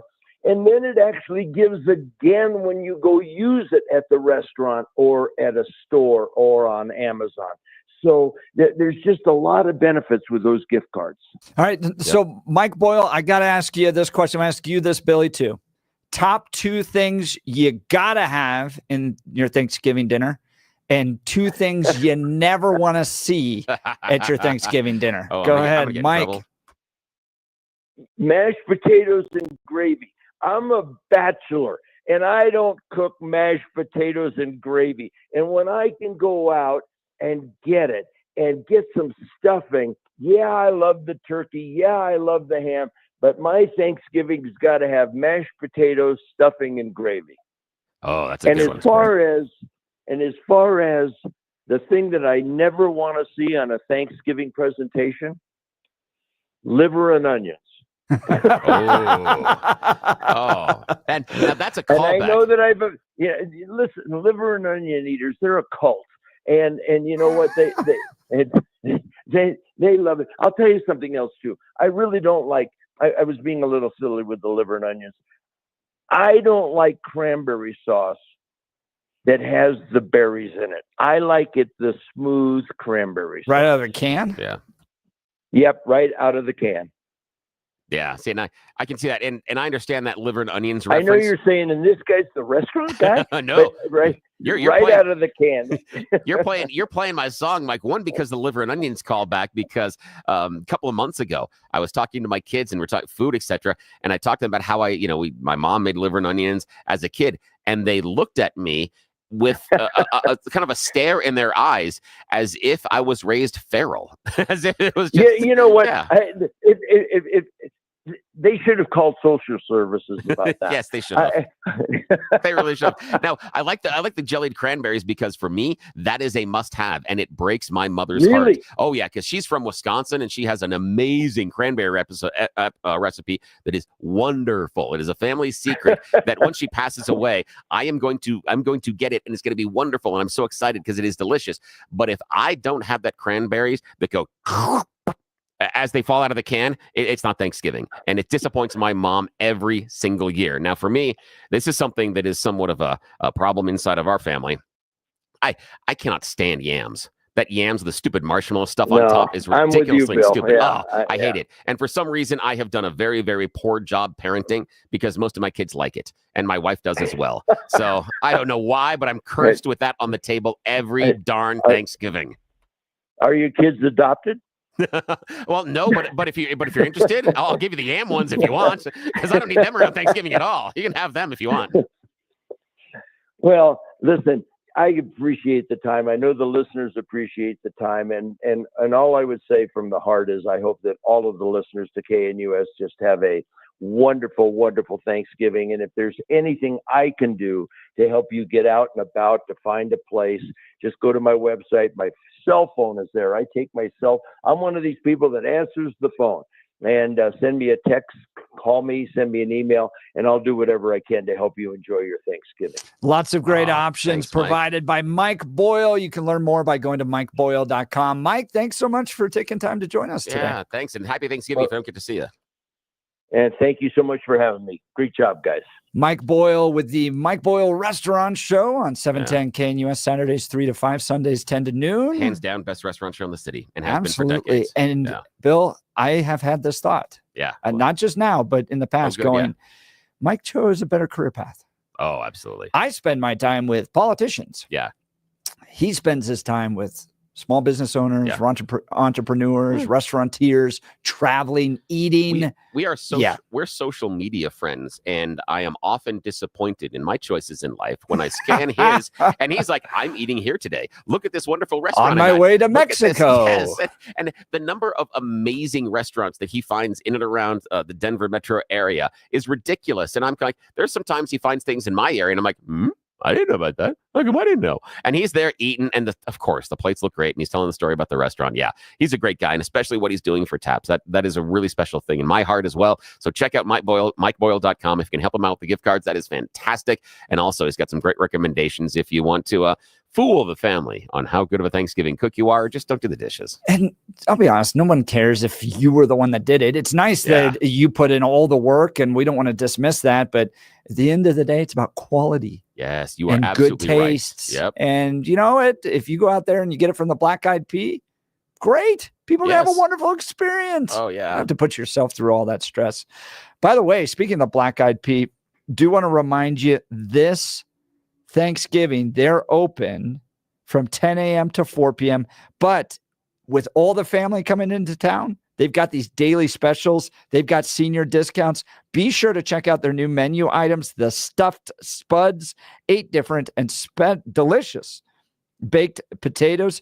Here's just a few: the chopped steak spud, the sweet pork spud, the meatloaf stuffed spud, my daughter's favorite, and the broccoli cheese stuffed spud. There's more. Everyone in your party is sure to find a favorite. Make your dinner party, rehearsal dinner, wedding reception, or company event a success with the Black Eyed Pea catering. And no matter what occasion, Black Eyed Pea gift cards are always great. Whether you purchase them for your spouse, birthday favors, holiday presents, they've got you covered. I love everything about this restaurant, and I know you will as well. Keep it in Colorado. Visit the Black Eyed Pea near you. In addition to all those stuffed spuds, Thanksgiving Day, 10 a.m. to 4 p.m., they'll be serving your very holiday favorites: roasted turkey, breast dinner, old-fashioned country ham, slow-cooked pot roast, all for just $24. There's a kids menu as well. Bring the whole family. Save room for dessert, pumpkin or pecan pie, or the cherry cobbler with ice cream. Plus all those holiday catering options we were just talking to you about. Check out the Black Eyed Pea, 8 locations around Denver, so there's one that's sure to be close to you. All right, we'll continue with your phone calls and texts. You're listening to The Jeff and Bill Show. Denver's talk leader, News Talk 710, KNUS. At this hour, I'm Christina Wyo in Dallas, and here are your top stories. Bucks County Commissioner Diane Ellis Marseglia, who angered residents by defiantly saying she would count illegal ballots despite the Pennsylvania Supreme Court order not to, is backtracking on her comments, but doesn't seem too happy about it. But I remind you all that we all say things that are out of turn. We all make mistakes. I made a mistake. If you would just bear with me for one more minute. Unfortunately,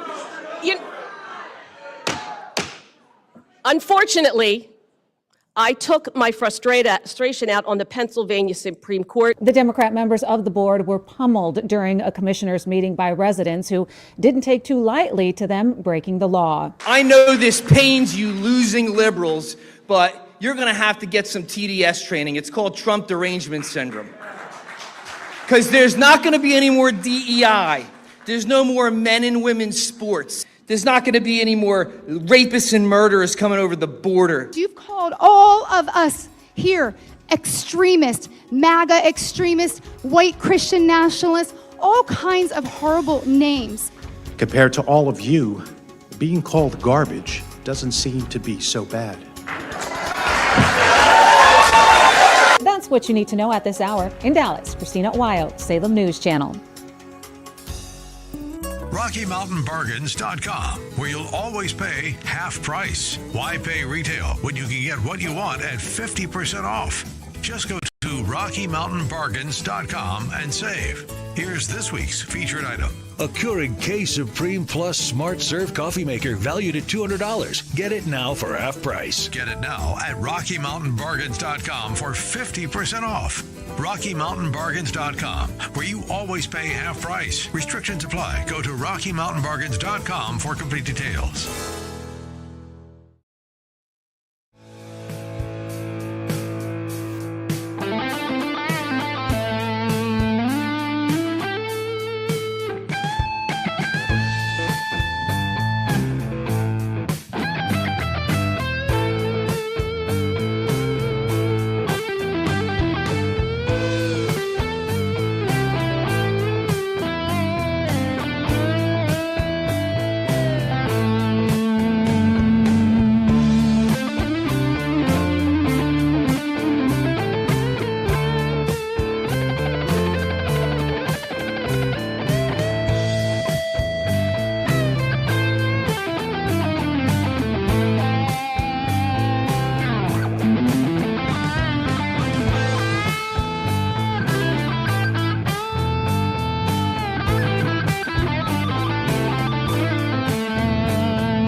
Welcome back to the Jeff and Bill Show. We just made the entire city of Denver hungry. As we spoke with Mike Boyle, he's got a list of all the restaurants that are open on Thanksgiving that will also provide catering for you. So make life easier for you. Just go to MikeBoyle.com. That's MikeBoyle.com. You know him from 710 KNUS. He hosts the restaurant show on Saturdays, 3 to 5, Sundays, 10 to noon. All right, let's go to the phone lines. Dwayne, Divide. Good morning, Dwayne. You're on the Jeff and Bill Show. Good morning, gentlemen. Yeah, Mr. Boyles is really an amazing person. I worked with him years ago, and he's just pure class, pure style. And you can't really say anything bad about him. And if you do, we know what kind of character you are. Yep. So that said, we're looking about Mr. Gaetz. Have you ever noticed his skin? It looks alien-like. Yes. And his eyebrows. He's always surprised now. I don't know what happened. But well, yeah. he and Nancy can be that way. But yes, I know. I was thinking that too. It's like one of those type things where it's like, I really think that if Trump is as smart as I believe he is in many ways, he used an old Bushido samurai technique. You sit there and say, okay, who's our worst person? And they, who was the turncoat? Who went up against McCarthy? Well, that was Gaetz. And who was the guy who was just a sycophant towards Trump? Well, that was Gaetz. Yeah. So he put him out there, let him roast a little bit, make sure they destroyed his character just enough that he'll never come back and beg for a thing. Wow. And just sat there and said, let's make him the sacrificial one. That way everybody in the Democratic side can go, well, we don't have anybody to argue against. Trump sat there and gave up one of his own. And there's no fire to burn because there's no fire to start. Okay. Now, Dwayne, here's the crazy part about this is I love the fact you brought that up because, friend of the show, Mary from Wyoming had called me off air during the break at the top of this last hour. And that was pretty much her theory as well. She felt that Gaetz was such a wart inside of the House and had the potential, because of what he had done with McCarthy, to derail some things and to be a troublemaker, that this was a plan to get him out of the way. And what she was pointing at, which again is, for my, I think it's very intelligent and very insightful, is the fact that Gaetz resigned beforehand rather than staying in Congress and waiting for the approval process. So that's because the order came from the top. Exactly. Yep. So that's the question is, and she's pointing at the idea that him, stepping out and not having the next job secured shows somewhat of the play. And does that then play into your theory, Dwayne, that they moved him out of the way knowing that he was going to be pilloried and then he is not going to be a problem? DeSantis won't even use him to refill Rubio's seat. He's dead politically and all on this. One of my best COs, he used to sit there and run the 5 concept. He'd sit there, and if he knew people were sitting there starting to backbite, he'd sit there and put out 5 different stories. And as soon as the one story popped out on one person, he found them, cut them down verbally and everything else, and just reassigned them. And it was the best way to do things. It keeps the cohesion of everything going smoothly. Because if you do not have a positive workflow and there's one hiccup, that's bad. But one hiccup can lead to 2, 4, 6. Next thing you know, everybody's trying to do their own thing, and you can't do that. So I look forward to seeing what's going to happen here. But I really believe that Gaetz was just so ready to suck up to, President Trump. President-elect, that he just sat there and said, I'll do it. You got to resign. You got to make sure this is a clean break. Okay. And then he jumped out, and then it was like, he found out he didn't have any flooring underneath. Do you think Pam Bondi is going to get through? I love Pam Bondi in many ways. I really do. I think she's smart. She's intelligent. She's certainly able to sit there and handle in front of a camera. But her intellectual level and her studies and everything are really beyond par. She seems to be very stoned on concept to the Constitution, which is really nice because we've been getting away from it. And I really believe that she's going to be able to sit there and handle things, and she's not going to wilt or sit there and fall away from any questions. I really look that she's going to be a strong individual. I like most all of his team. I'm a little bit worried about some things of RFKJ, but I also like some of the things he's going to do. So, but overall, I'm kind of happy with everybody. All right, Dwayne, last question for you before you run. What do you got planned next week with your family? The neighbors have found out I was on the Iron Chef. So now I'm having to do 15 different turkey dinners complete. 7 deep fried and others, and then little man, Well, you know. I didn't know you can were make on a the few bucks. Iron Chef. Well, I if didn't know you were looked at taking orders. We gotta talk. I'm sorry. I'm kidding. I'm kidding. Well, it's one of those things of like, as soon as one person tried something of mine at a bake sale at the school a few years ago, it was like, can you do it? Yeah, I can do that here. And next thing you know, I'm spread all over the county, and not in a good way by all the ladies with my talents.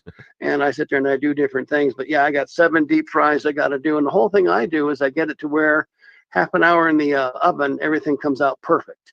So that way everybody can do the whole thing like Mr. Boyle was talking about. Put it on your own china and nobody will know the difference. So yeah, we got to do all that. So little man, he comes to me and he's almost in tears. He's 14 now.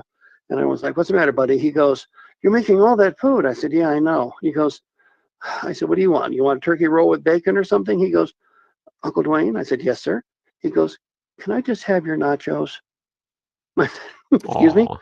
Your nachos, those really great nachos you make. I said, will that make you happy? He goes, yeah, it really would. I said, would you be thankful for nachos? He goes, it's the first thing I remember being 5 years old. And I said, honey, I'll make you nachos without even breaking a sweat. Right out of Ratatouille there. Great, Yeah, Dwayne. That sounds good. So we do what we do. But yeah, it's kind of nice. We have just 2 of us this year.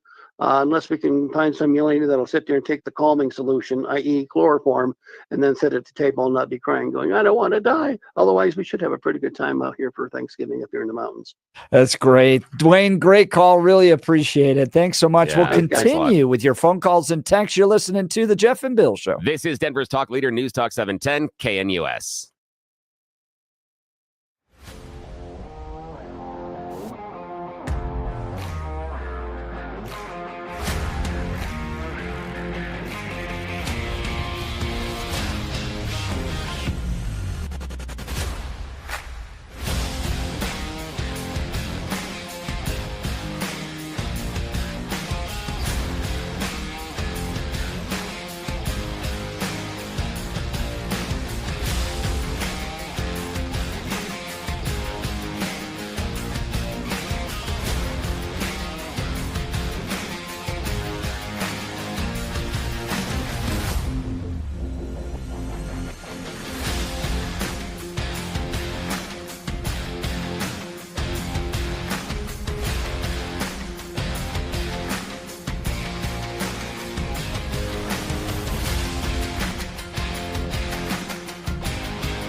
Welcome back to the Jeff and Bill Show. We're talking Matt Gaetz out of here.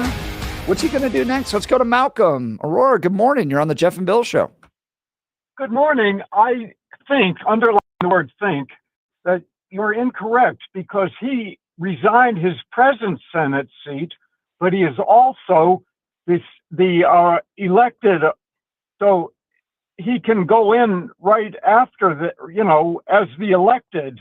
Now that's interesting. Representative. That's interesting, Malcolm. And I think you may have somewhat of a point there. It depends on what the language is, because I know that during Gaetz's supposed resignation, he used the phrase he does not intend to take the oath for his next term of office. And interesting. Yeah, so you might have something there, man, because of the use of that specific verb intend. There may be some wiggle room in there. You might be right. Yeah. Okay. That's all. Hey, thanks, man. Hey, have a great Thanksgiving. Okay. I appreciate you. Have a good day. Thank you. I think you're right. He resigned his current seat from the 118th Congress, but is representative-elect of the 119th Congress. Yeah, so with the and does intend. So the libs get Matt back. Yeah, and does intend give him the wiggle room to come back and say, well, I wasn't intending to then, but now I am going to. That's interesting. I hadn't thought about that until Malcolm had brought that up, because I'd forgotten. I'm like, oh, yeah, that's right. He used intend. And I'm always a stickler for language and words, especially the verbiage, the action words, because that shows you what you're doing in some ways, what your goals are. So, yeah, this could be that. Maybe also was Gaetz smart enough to place that in there as a get out of jail or get out of the bad nomination card, free card type of thing. Yeah. I mean, ABC News is reporting this. Yeah. That's interesting. If Gaetz changes his mind and alerts the House clerk that he intends to serve in the 119th Congress, then he could be sworn in a special election to fill the expected vacancy. Has not been scheduled yet. Here's the crazy part then. What happens with the ethics investigation? Report. Yeah, because but it seems like it would be able to continue because it's not based. It's based upon the person, not necessarily the congressional. Yeah, and the other calendar. part is, remember that when Speaker of the House, Mike Johnston, came out, not to be confused with our Tiananmen Square mayor in Denver, I appreciate that. He came out and he said, well, Gaetz is now a private citizen and we're not going to release stuff based on a private citizen. And we don't want, he made also a really stupid thing about what would it be if the Congress committees could investigate private citizens? Like, and again, I knocked the journalists that are standing there right in front of him for not going. The investigation, sir, was when he was in Congress. Yes. We can talk about releasing it based on a private citizen, but the analogy of him saying the congressional committees to go investigate a private citizen, no. He was a member of Congress. So Johnston's excuse was dumb on its face. However, the excuse was private citizen. So does that not then apply when he comes back into Congress? Wow. So great call that brought that up. I didn't even consider that. Yeah, he resigns from his current seat, but he was just elected into his new seat. Oh, and I love the fact that Matt Gaetz could be back being a thorn in the side of the radical progressive left and just driving them crazy. Wow. Interesting. Smart. We'll have to see where all that goes. All right, coming up in the next hour, Denver isn't tracking homeless spending and has gaps in safety policies with contractors. A new audit finds we knew because of the amount of 911 calls. I think it was like over 4,000 in just a small bit of time at these homeless hotels from hell that Mayor Mike Johnston was putting together. We're going to dive into this audit report. It's not good. Plus the mayor getting sued. It is just a rough week for Mayor Mike Johnston by his own employees. A new article in Westward about that as well. So Mayor Mikey driving the city of Denver into a ditch.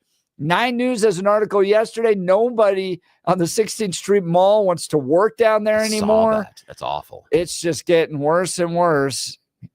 He needs to go. Yeah. We'll talk more about this. Businesses have been there for decades are talking about they're not being able to meet their bills. They've been there for decades. Not good. Not good. So we're going to hold him accountable. Don't miss it. You're listening to The Jeff and Bill Show. We are KNUS. RockyMountainBargains.com, where you'll always pay half price. Why pay retail when you can get what you want at 50% off? Just go to RockyMountainBargains.com and save. Here's this week's featured item. A Keurig K Supreme Plus Smart Serve coffee maker valued at $200. Get it now for half price. Get it now at RockyMountainBargains.com for 50% off.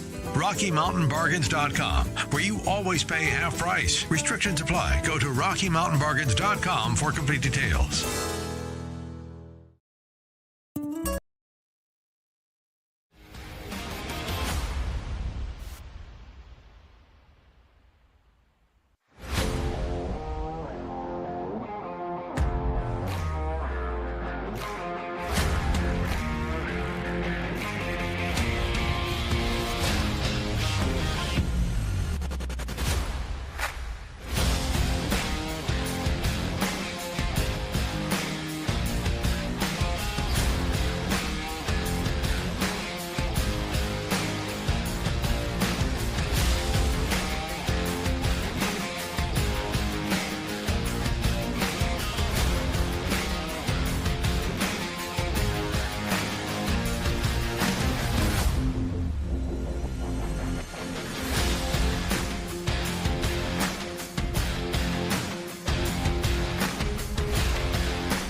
Now, Billy, this is my kind of music. Yeah, you like this. Doing work around the ranch. I'm very happy. This put a smile on my face this Friday morning. Good morning, Denver, Colorado. You've tuned into the Jeff and Bill Show. It's 8 a.m. Friday, November 22nd. You've tuned into 710 KNUS. I'm your co-host, Jeff Hunt, along with Billy Thorpe, bringing you the freshest insights and hottest takes from the right, left, and center. Congratulations. You woke up in the greatest country in history, and Donald Trump's about to be your president again. 59 days. And things will start to turn around a little bit. I think they already are. We're gearing up for a whole nother hour of engaging discussions, critical analysis, but most importantly, your phone calls and texts, because this is where Denver's voice is heard loud and clear. So grab a cup of coffee, Denver. Let's dive into the issues that matter most to you right here, right now. We'll get to news and comment in just a second. Let's go to Frank in Evergreen. Good morning, Frank. You have some thoughts on Matt Gaetz, huh? Yeah, I do. Yeah, good morning. First of all, Jeff, awesome cowboy hat, man. I get it out sometimes. Do you have a pair of Lucchese boots to go along with that? Casey boots? Lucchese. Oh no, I never heard of those. Yeah, Lucchese boots, man. That's what Ronnie Reagan wore. Lucchese, they. No, Lucchese, Lucchese. They're made in Texas. Fantastic. Now I'm new And to they're this sold. game. I'm literally a walking Alan Jackson Really? song that went country later in life. Have you been to Rockmount or? I have a few of their shirts. Yeah, they sell them there. Anyway, check them out, man. I will. I told Billy that Gaetz is toxic at this point. The Republicans don't need him. They could do better. I'm not a Republican, just for the record. Republicans have such a deep bench at this point that if they could off him now, if there's a way, I'd just say go ahead and do it. But do you think good example. Do you think Pam Bondi brings in all the allegiance to Trump, the fighting spirit, plus now AG experience? Do you think that she's the good right pick for that seat? She and many others. She's awesome. I remember her mostly from the Bush Gore election, whatever that was, debacle, where Bush finally, where Gore finally gave in. She was part of that. She's awesome. I mean, there's many others. I would take her, no doubt about it. One reason I say, they should off Gaetz is because I wasn't really crazy about what he did to Kevin McCarthy with, a few others. But, in the end, I look at Mike Johnston and I like him so much better than Kevin McCarthy. So when these things start, you never know where they're going to end. And in this case, Mike Johnston, I think, is a huge improvement over Kevin McCarthy. And I think we could do the same with Gaetz. Frank, great call. Really appreciate it. Thanks for diving in. What are you going to do next week? What are you going to do for Thanksgiving? Well, my kids have all deserted me and my beloved spouse, so we're on our own. We got to find a smallish turkey, and we're going to cook that, and then we'll have a good time together. Well, Frank, I sure appreciate the call and wish you a very happy Thanksgiving. Thanks so much for listening to the show. Most importantly, for participating, being part of it. Frank's line will be open 303-696-1971. Let's check in on news and comment with Blake Olson. Good morning, Blake. Hey, TGIF, Jeff and Billy, 35 and cloudy in Denver, expecting a high of 60 today.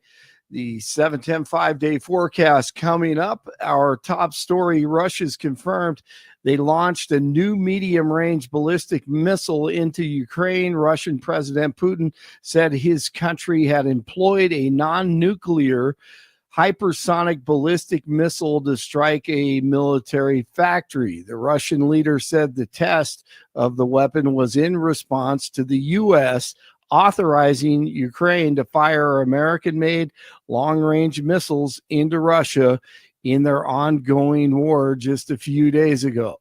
DJT is choosing a former Florida AG for U.S. Attorney General. His selection of Pam Bondi comes after former Florida Congressman Matt Gaetz withdrew his name, of course, from consideration.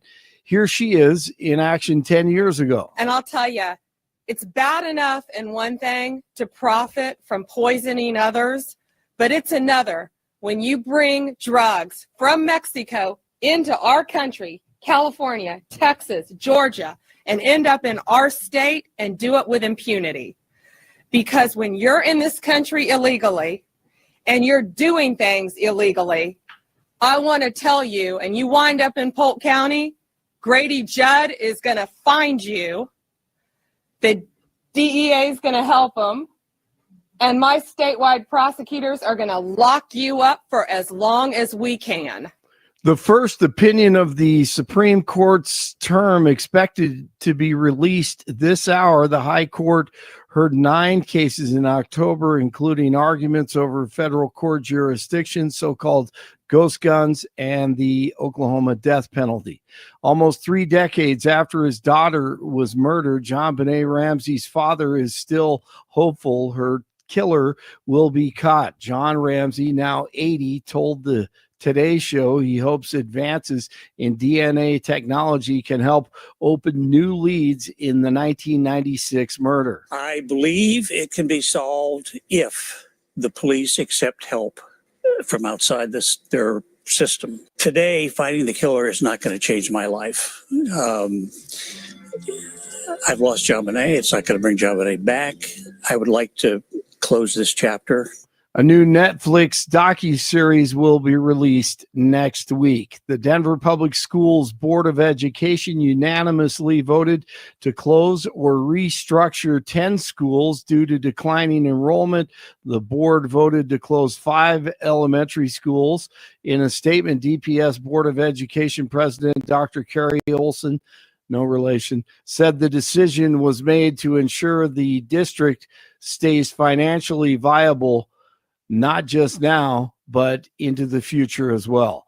The trial of the Aurora dentist, James Craig, accused of killing his wife last year, is being delayed for a third time. The lawyer for Craig, Harvey Steinberg, withdrew from the case Thursday as jury selection was set to begin. He cited actions by his client that he believed were criminal or fraudulent as one of his reasons for quitting the case.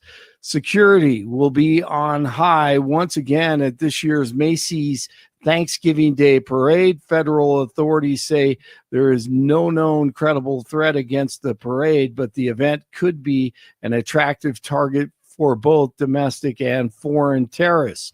Authorities have a particular concern about people using vehicles to plow into large groups of spectators. College football kicking off tomorrow this week. Number 16, CU, the Buffs at Kansas at 1 o'clock. Kickoff for that one. CSU at Fresno State tomorrow night. Air Force at Nevada. 12th ranked Boise State at Wyoming, and UNC at Portland State tomorrow in the rain. Broncos at the Raiders on Sunday. 30 in Lafayette, 33 in Lakewood, 35 in Denver. Jeff and Billy continue. Absolutely. Very punchable. There's some things that come out of my face that I'm absolutely punchable. It is Friday, TGIF. Blake Olson, News Talk 710, KNUS. I need that on a T-shirt. Very mild. Nice November weather for Denver. Upper 50s to the middle 60s today and tomorrow. Increasingly cloudy, 50s Sunday. Through midday Sunday, dry. Overnight Sunday into Monday morning could bring some snow showers. Cooler Monday. Snow chances return. Late Tuesday into Wednesday and colder by midweek. Weather sponsored by Colorado's Best Roofing, reminding you to protect your home from the harsh Colorado weather and schedule your free no-obligation roof inspection today at roofingcolorado.com. That's roofingcolorado.com. I'm meteorologist Dante in the 710 KNUS Weather Center.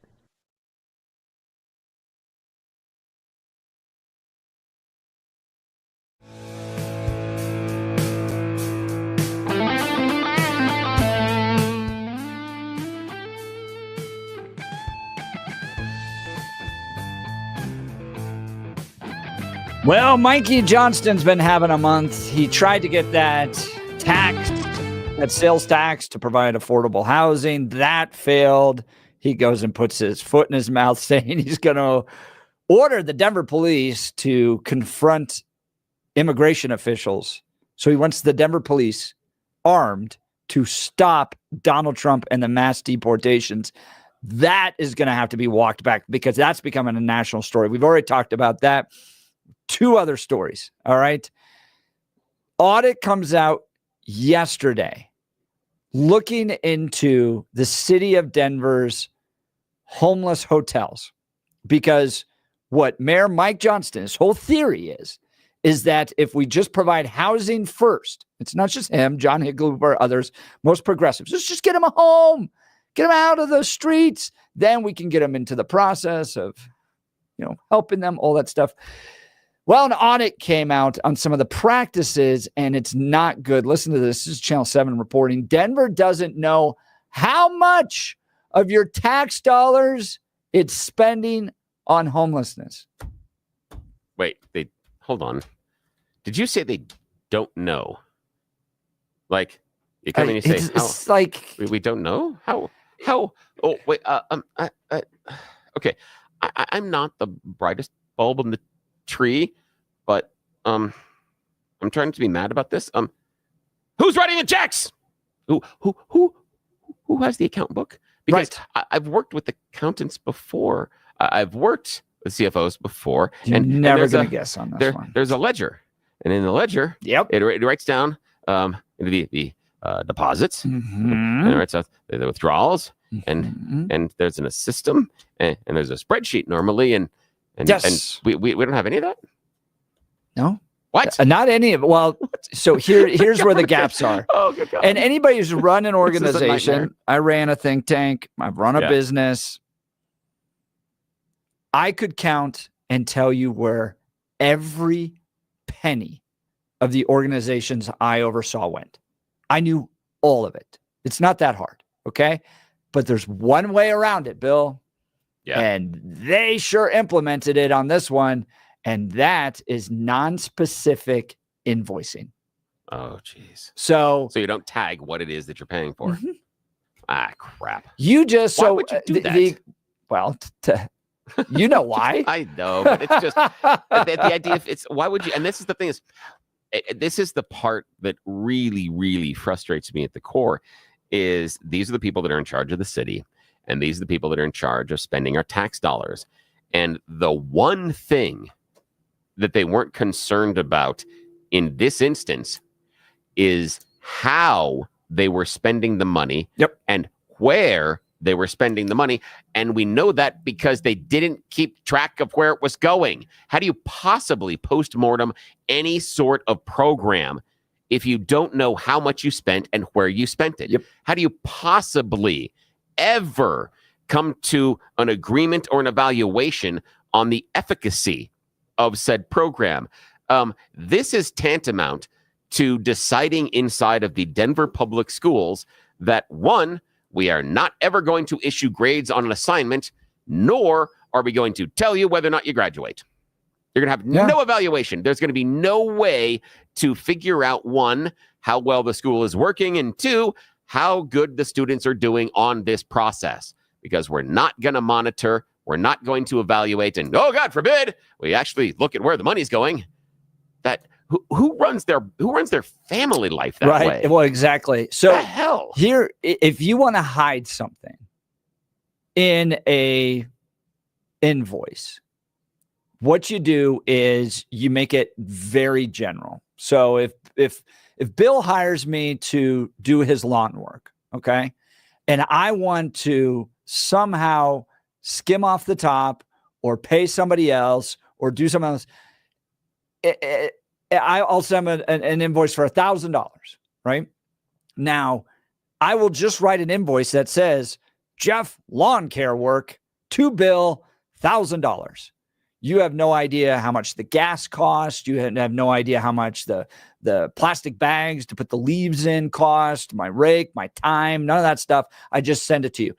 That was 38% of the invoices, Bill. No. Were general to the point where they lacked supporting documentation. And they also found invoices paid with duplicate reimbursements. So because they weren't tracking, they paid twice. Okay, so this is okay. Now, I want our listeners to kind of focus in on this. We talk about the inefficiency and the asinine approaches to government. And again, they come to you all the time and saying, we're going to spend the money this way, etc. That we need to keep in mind that during this program, a program and a process, that Mayor Mike Johnston of Denver has come back to the Denver taxpayers and said that he needs more money to spend, yet he doesn't know how he is spending that money. And in fact, his administration is doing such a, and please excuse my language on this one, please excuse the language, but I think it's appropriate. And apologies to my father as well. They're doing such a piss poor job of managing the money, they don't know where it went. So they're asking you for more hard-earned money out of your paycheck, your blood, sweat, and tears, the effort you put in, 40, 50, 60 hours a week. They need more of your scratch, more of your cheddar, but they don't know how they're spending it. They can't come back to you and say, look what we did with your tax money. In fact, we may have paid some people twice because we are that inefficient at managing your tax dollars. We are this bad at our job. We mismanage your tax dollars. We pay people twice. If you had a financial advisor at your business, you had an accountant at your business, you had a financial advisor with your home budget that said, "Oh, sorry, I've been double billing and I've been paying these people," you would have serious questions about their ability to do their job. But again, we're talking about the Denver government. What are you expecting? What are you really expecting out of this? So total amount of money spent, $150 million on addressing homeless. I'm going to pull up our little all-in mile-high dashboard. This allows us to see how many homeless people that the city of Denver has helped now transition into permanent housing. Okay. Yeah. Bill, I'm gonna just do this live. I'm gonna do this live on the radio. Okay. $150 million. Yeah. And I'm hoping you're doing, because I was told there's gonna be no math. So that's not my thing, man. That's not my thing. How many people do you think have now gotten into permanent housing? Ooh, okay. Let's do it this way. Let's go in above or below. Okay. Is the number higher or lower? Now, I'm assuming, do we know how many were in the system to begin with? You remember what it's 2,169. Okay. 2,169. Okay, let's play a higher or lower game. Let's do the prices right. Okay, I'm going to go 1,000 is my guess. Is it higher or lower? Okay. Now the crowd is chanting and yelling and giving me all sorts of numbers. Some are giving me the finger. Now, 500. Did they help 500? Higher or lower? Higher. Ooh, okay. That's good. Did they help 600? 600. Higher. Or lower? Ooh, okay. 800. 800. Higher. Oh, 900. Lower. Oh, okay. So 850. Lower. Oh, 820. Lower. 801. Higher. 804. 804 at this point. Okay. Out of 2,000. That's yep. Then I've gotten into permanent. But even if so, let's count the amount of money spent. So they could look at the invoices, the total invoices. $150 million. They don't know where part of it's going. That's part of the complaint. All right. Now I want to switch to just pure effectiveness of the dollar spent. Okay. So let's start with the total amount of people moved indoors. 2,169 people have been moved indoors as a result of this great initiative by Mike Johnston. And he spent $150 million to do it. Do you know how much that is per person? Oh, no, I cannot do the math. What is it? $69,156 has been spent per person. Per person? Now, this is the great part. That is higher, $69,000, just as a 150 million divided by 2,169 is $69,156. That is higher than the median income in the United States, which is right around 60,000. So understand, the median income in the U.S. is 60,000, and we are spending 9,000 plus more than that on each of these individuals, which, if you understand where I'm going, listener, it means we could have written a $60,000 check to each one of these people, given them the average salary of an American worker for the course of a year, and still save $9,000 plus a person. It would have been cheaper to give them the median income in America than to run them through the program. That seems stupid on its face. Yes. It seems remarkably stupid. Guess what it's not about? Yeah. What? What's it not about? It's not about getting people off the street. Yeah, I think you're right. It's about the industries around all them, the funding of the people, the jobs, all that stuff. And there's been lots of studies at this, Poverty Inc., how there's no incentive to actually solve this problem, and all the incentive in the world to keep it going because of the amount of money, $150 million in the city of Denver spent on this. There's all the incentive in the world to just keep this thing going because it's just an open spigot. That money's going to come in, and they don't even know where part of it's going. That's part of the critique of all this. So, and after that, do they care? The idea of not knowing it still is job security, because as long as we keep doing the function, and that's a great point, because if they were good at their job, they would not have a job. So what is the incentive to be efficient, and to do your job in the manner in which you should. What is the incentive to reach your goal, knowing that your job is going away? On You Choose the News a couple of weeks ago, we brought up Salesforce. Salesforce was looking to hire 1,000 salespeople to sell an AI tool that would do what the salespeople did and other people in the company. They were trying to hire people going, yes, we need to hire you so that we can later fire you so you can sell the thing we're going to give people that will replace you. What? Who does that? And that's what we're doing here. That's what we're doing here. So here is Jeff Hunt's 3-point poverty plan. Okay. This is these are the only 3 options you need to actually solve the homeless problem. Okay. Here's Jeff Hunt's 3-point plan. And I'm going to make everybody angry on this. Libertarians aren't going to like this. The progressives aren't going to like it. Maybe the conservatives will like it. And if everybody doesn't like it, you may be right. There you go. You may actually have a solution. Number 1, we do not allow people to die in the streets. Okay. So I'm not going to go on the libertarian bend and say there's no role for government whatsoever. We're just going to walk away from the whole homeless problem. No, we're not going to allow that. You need to have programs like the Denver Rescue Mission and Catholic Charities that provide a pathway out for people that want it.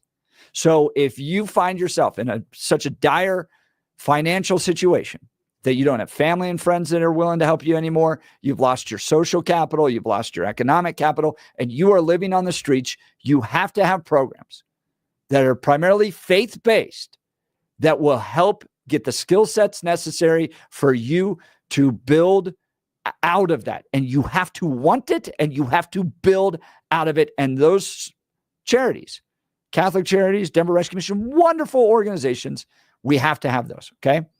Number 2, it is illegal to live outside in a tent. We are not going to allow that anymore, okay?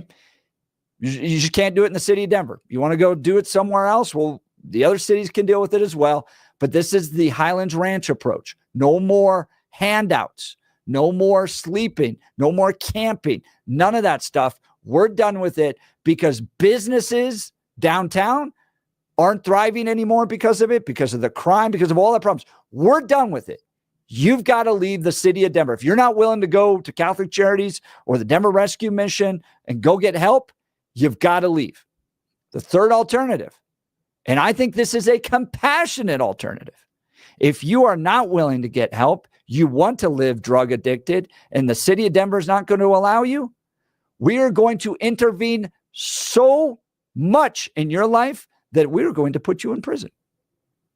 Ooh. If you are drug addicted, living on the streets, likely having to steal or engage in other forms of crime in order to feed your habit, I believe it is compassionate to put you in jail and force you into sobriety programs to try to save your life. Those are one of the only 3 options you have anymore. You can get help, you can leave, or we're going to put you in jail. Oh, that last one's a tough one for me. That's a tough one because it's the idea of we don't know if they have committed necessarily a crime. And is it a crime? If you're drug addicted on the street, you don't think that's a crime? No, I don't think that's necessarily a crime. And that's possessing drugs?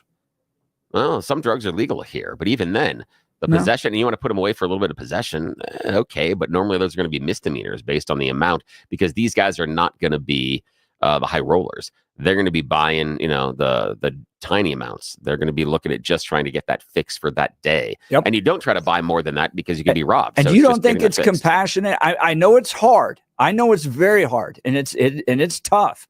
We are going to put you behind bars. We're going to strip search you. You are going to have no access to those drugs anymore, and you're going to begin to get clean. We are not going to let you just wander the streets anymore using and possessing drugs in the city of Denver. Yeah. And my heart understands where you're going with that one. The difficulty that I have, and this is, that classic liberalism in me of the idea of free will and choices and that the constraint of, and that's why I have a problem. You can leave at that point. Yeah. And that would be the idea, is enforce him to leave.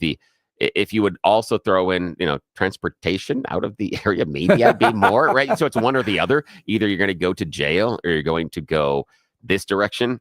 The other part that I understand the compassion side of it, and there's part of me that thinks it would be an either or a three-pronged. It would be you can leave, you're going to go to jail, or you're going to get into this treatment program right now, because we know that Step Denver offers that get out of jail free card. Right. And I think there, if you've committed a crime and you're in the process of addiction, I think that's an alternative to get you out of jail and get you into those programs. Yep. I'm less convinced that the assumption of the fact that you are homeless and doing drugs then becomes a crime. That is hard for me mentally to get to that position, that would necessarily be the crime, because what I get to at that point is, if the crime is the doing and possessing drugs, yes, then what's the difference between someone that has a home or doesn't have a home, someone that is renting an apartment and is on the streets? Is it just the act of being on the streets that then that drug use then becomes criminal? But if I am in a luxury apartment downtown or a condo, or I'm sitting in a giant C-suite that's got 1,500 square feet in a huge office in the DTC, but I've got piles of blow on my desk, still crime. I'm still crime. Yeah, I'm still doing Absolutely. it. But we're not going after that group necessarily. We're just going to target the people that are doing it. Go after them. But look, I get your point. Hard. But that's hard for me. But there is a crisis. It is an emergency crisis right now, where nobody will go downtown. And what the mayor needs to step up and do is say, downtown is not made for homeless, drug addicted people. Why we are prioritizing them, why we are coddling them, why we are spending $150 million to buy up hotels and to put them in it, all that stuff. No, you are in a desperate race to save the financial stability of Denver right now. Clean it up. You have to make it so clean. And I'm calling this my woman in a fur coat with pearls and diamond rings theory. It has to be so clean and so wonderful and such a nice experience that those people feel totally safe walking around the 16th Street Mall with a fur coat, diamond rings, and pearls on, knowing that nothing is going to happen to them.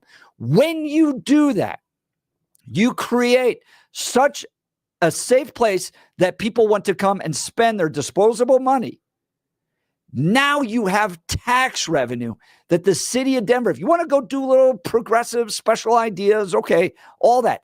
You cannot do that without people with disposable income coming downtown. And right now they don't want to come downtown. You got articles in Channel 9 just yesterday that businesses that have been there for decades are done. They're tired of it. And this progressive mindset, creating all these programs and coddling and creating places where people can just live drug addicted in tents. It's got to end. And you have one of three options. Get help. Here's the process by which you do it. Wonderful organizations are going to help you. Leave, because we're not going to put up with it anymore. Downtown is not for you. Go to jail, and we'll help you get clean by force. That's it. Those are the three options, according to me. Yeah, and I got the phone lines filled. You do, and we're going to talk that side. We got one caller that actually listened to some of the audit hearings, and we're going to dive into that, and then other people that have some questions about your plan. And when you're talking about, drug addicted people living in tents, I'm wondering, man, what are the people that Burning Man and Coachella going to do? But, oh, well, that's a festival type of thing. And Jeff is talking about changes in people's lives, and he's talking about, challenges that these people are facing in drug addiction, etc. And I understand that there are some other challenges in your life, and some of those have to do with personal pain. Some of those have to do with just you getting up and moving around each and every day, because I've dealt with them for years. I thought that just getting old, it just meant that things started to hurt, that then you just sat around with your friends and complained about what surgeries you need, and then the things that the aches and pains, because that's what I heard from the older people in my life when I was a kid. But now I found out that it doesn't have to be that way, thanks to my friends at Balance Well Space. Check them out at balancewellspace.com. They have an open house coming up on December 3rd, 5 o'clock in the evening. Wine, cheese, the staff is going to be there, and they're going to be focusing on hormone replacement. We'll talk about that here in just a sec, but I want to talk to you about what Balance Wellspace offers and why it's worth your time to go down there December 3rd, 5 o'clock in Lowry. They're right across the street from Hangar 2, plenty of parking, and again, complimentary wine and cheese. You can browse around the facility, talk to the people that work there, and get a feel for the place and see why I like them so much. Now, they're integrative medicine. That's different than most places because they have a whole bunch of different type of treatments all under one roof. It means in one single visit, you can get trigger point injections, you can get regenerative care, you can get neuropathic care, physical rehabilitation, wave therapy, chiropractic care, and a whole bunch of real cutting-edge Star Trek level stuff that is all non-invasive. The best thing is they're all working together. They've created a custom pain plan with your help and evaluation of you and where you are, talking to you about your goals, and then they're going to get you to where you need to be. The reason it's different than what you're doing right now is because they talk about you and reevaluate you every couple of weeks. Your current medical team, the people you are visiting in all those different doctors' offices, they're never on a conference call. They never get together and say, how are you doing? They never look at what they're doing in all those offices and make sure it's all rowing together in the same boat to get you where you want to be. They're cashing the checks. And as long as you make the next appointment, they're happy to see you again. That's not the goal at Balance Wellspace. The goal is to get you better and get you back doing the stuff that you haven't been doing before. And part of that is your hormones, okay? You know, when you were a kid, you hated taking naps if you're like me. But now all you want is a nap. I got a nap for about an hour on Wednesday, and it was one of the best things in the entire world. So you know those joys of those times in which you do have that time for yourself. But part of the reason you need that nap and you're running down in the middle of the afternoon is your hormones have changed. It's okay. That happens over the course of your life. Just like Jeff reads about advanced hair replacement, people losing their hair. Same thing. That just happens as you get older. So it's nothing wrong with you, but there is a way to feel better. And my friends at Balance Wellspace are going to be hosting that open house and talking about bioidentical hormone replacement, meaning they're going to put the exact same hormones that are in your body back into your own very body. It is an amazing procedure. I've experienced it a couple of times. It has made me feel wonderful. Also, it's not something you're doing every week, but check them out, balancewellspace.com. Talk to them. Visit the open house December 3rd, 5 p.m. Complimentary wine and cheese. Find out about the hormone replacement and other treatment options that are there for you to see if it could be the right answer for your pain. Check it out. Space is limited. Balancewellspace.com, balancewellspace.com. And remember, please let them know that you heard about it here on the Jeff and Bill Show because it helps us out when you do. And I thank you very much. And they're going to help you get rid of that pain. Bill, great to hear you're getting that care. All right, Gary, you're going to be up next. You're listening to the Jeff and Bill Show. This is Denver's Talk Leader. We are News Talk 710 KNUS. At this hour, I'm Christina Wyo in Dallas, and here are your top stories. FBI Director Christopher Wray and DHS Alejandro Mayorkas have refused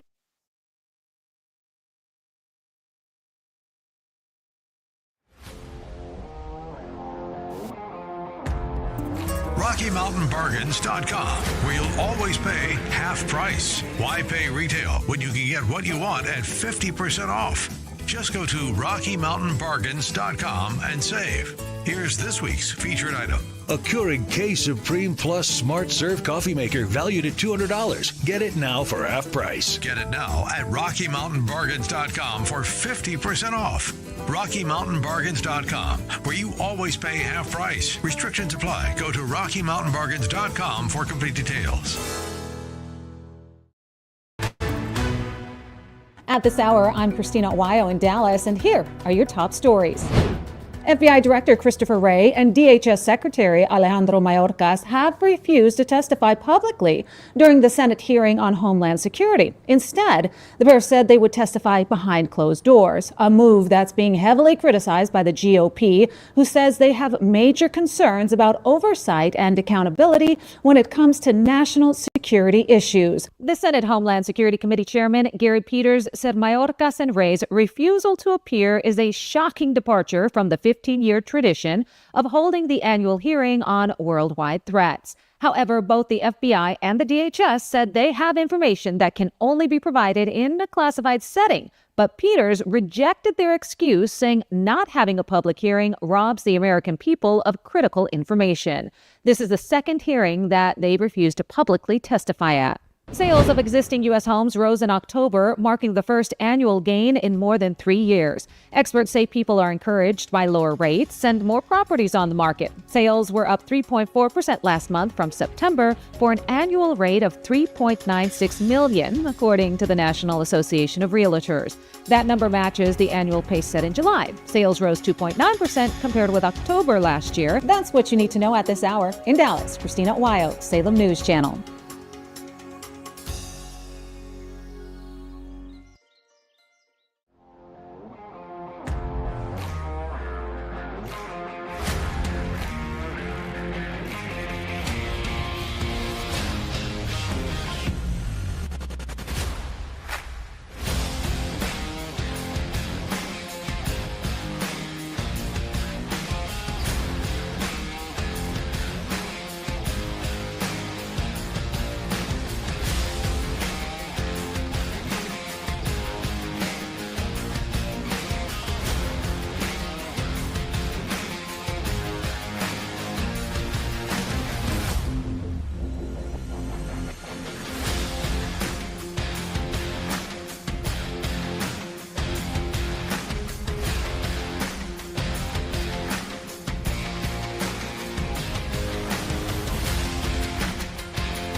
Welcome back to the Jeff and Bill Show. Let's go to Gary, Denver. Good morning, Gary.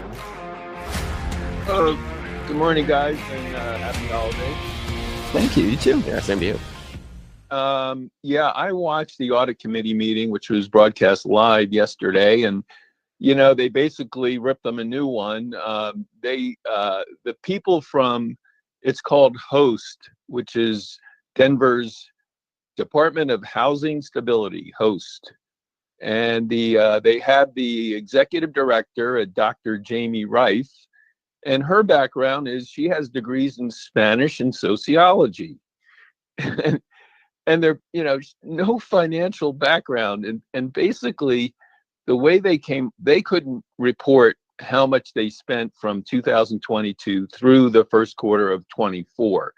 So the auditor had to go in and data mine the general ledger to give an approximate of 150 million.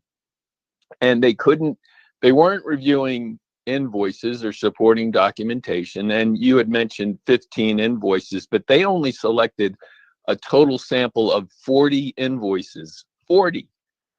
And you got to imagine there's probably thousands of them. Oh. So they didn't even take a reasonable sample. But anyway, here's the point I wanted to make. This Dr. Jamie Reif, this executive director, she was the one who came up with how much they should propose on the ballot that went down for $100 million a year for 40 years. she came up with the amount that they thought they would need, and she was going to manage that program. So could you imagine if we had approved that? She would have been in charge of $100 million a year for 40 years. Wow. That's crazy to think about. Gary, first of all, God bless you for sitting there and watching all that. Thank you so much. That is not something I did. I'm relying on news reports. You sat there and listened to it and provide some important details about just how ill-equipped these folks are to spend this amount of money. Yeah, and 50 million and 38% they can't account for the invoices on 38% of them. Yeah, my background is in public accounting with PricewaterhouseCoopers, and I worked with Tim O'Brien, Denver's audit director, who was running the meeting. I love our listeners, dude. Yeah, and it basically all they taught, along with her, they had sort of an accounts payable manager, and all they're doing is they have a staff of accounts payable people who are just paying invoices, whether they're valid or not. I mean, it's just ripe for fraud. Yeah, it is. Well, and I was explaining to Bill how you do it, right? So if Bill hires me, by the way, we're talking about the review of Mayor Mike Johnston's homeless spending. They did an audit and found that they don't know how much tax dollars they're spending on this program, and they don't have clear safety policies. But the example being, Bill hires me to do lawn work, okay? And then I just send him an invoice that says, Jeff Hunt's lawn work, $1,000. Now, Bill doesn't know how much I spent on gas, on plastic bags, on rakes, none of that stuff. Now, if he's a government official, to protect the interests of the taxpayers' dollars, has every right to demand what's called an itemized invoice, which is, I want a list of everything. I want to see how much everything costs. But they're not doing that. And remember that phrase, itemized invoice, when you are arguing with your insurance provider. Ask for that. If you question what your medical bills are or what you're getting out of the hospital or from the doctor's office, ask for that itemized invoice. That is absolutely appropriate. Yeah, go ahead, Gary. And at a minimum, I think they have 6 or 8 hotels. Some they own, some they lease.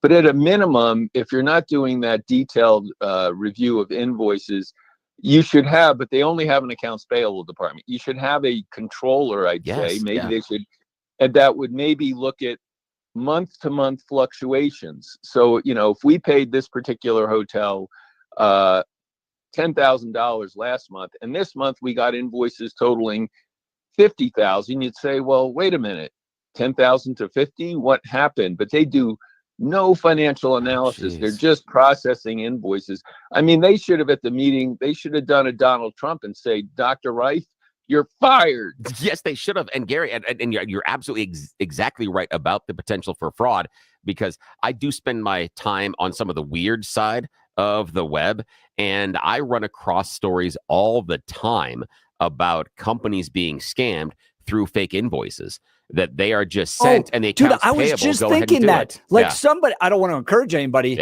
but it sounds like you could just send an invoice to the city of Denver right now. They might send you a check. Yeah, you could just, all you could do is you can go on there and just, Photoshop some stuff, mock up a fake invoice, and how would they know? Because they're not counting the beans. And then again, based on what Gary's outlining there, how would they know that you defrauded them? Because they're not tracking it. They may not even put your fake company's name on the check or on the ledger, on the balance sheet. So they would have no idea to be able to backwards track where the money went. They would have no clue that you sent them a fraudulent invoice and that you got your Christmas presents paid for. They would have no idea. And it was priceless. And this will be my last comment. Yeah. This Dr. Reif and her 2 bozos that were with her, they're just ripping her a new one, and she's just sort of there with a smile saying, oh, sorry. Oh, geez. And we wonder why we can't have nice things.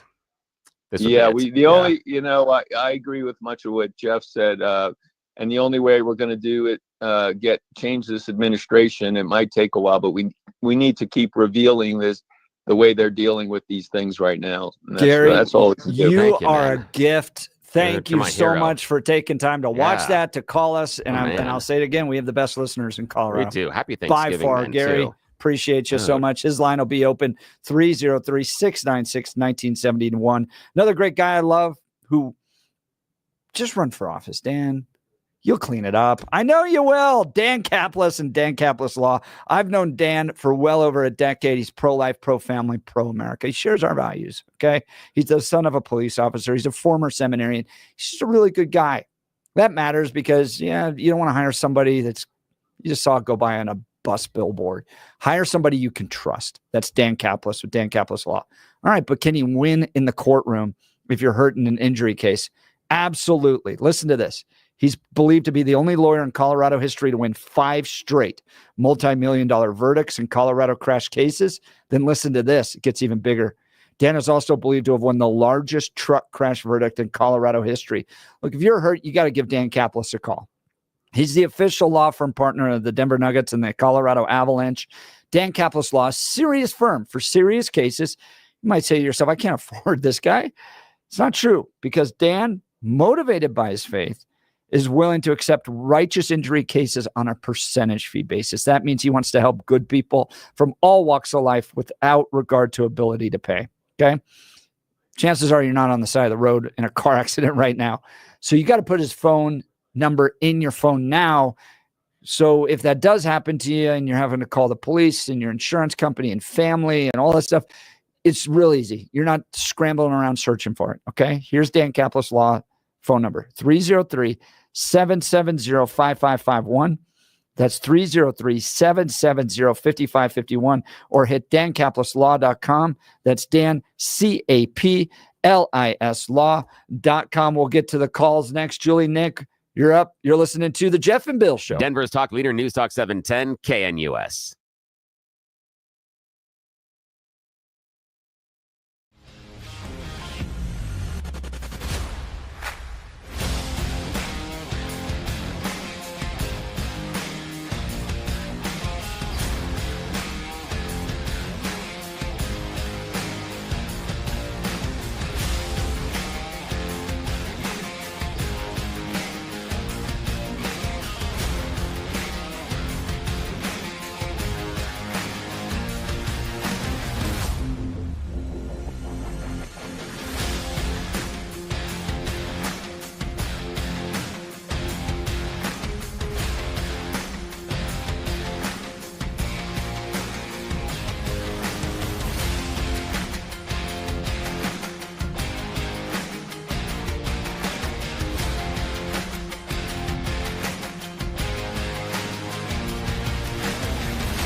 Welcome back to the Jeff and Bill Show. We're talking Mike Johnston, an audit coming out on his homeless plan. Things aren't looking good. They don't know where the money's going.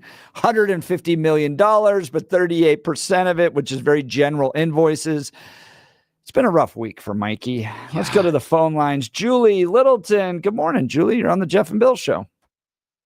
Morning. How are you? Good. How are you? What's on your mind?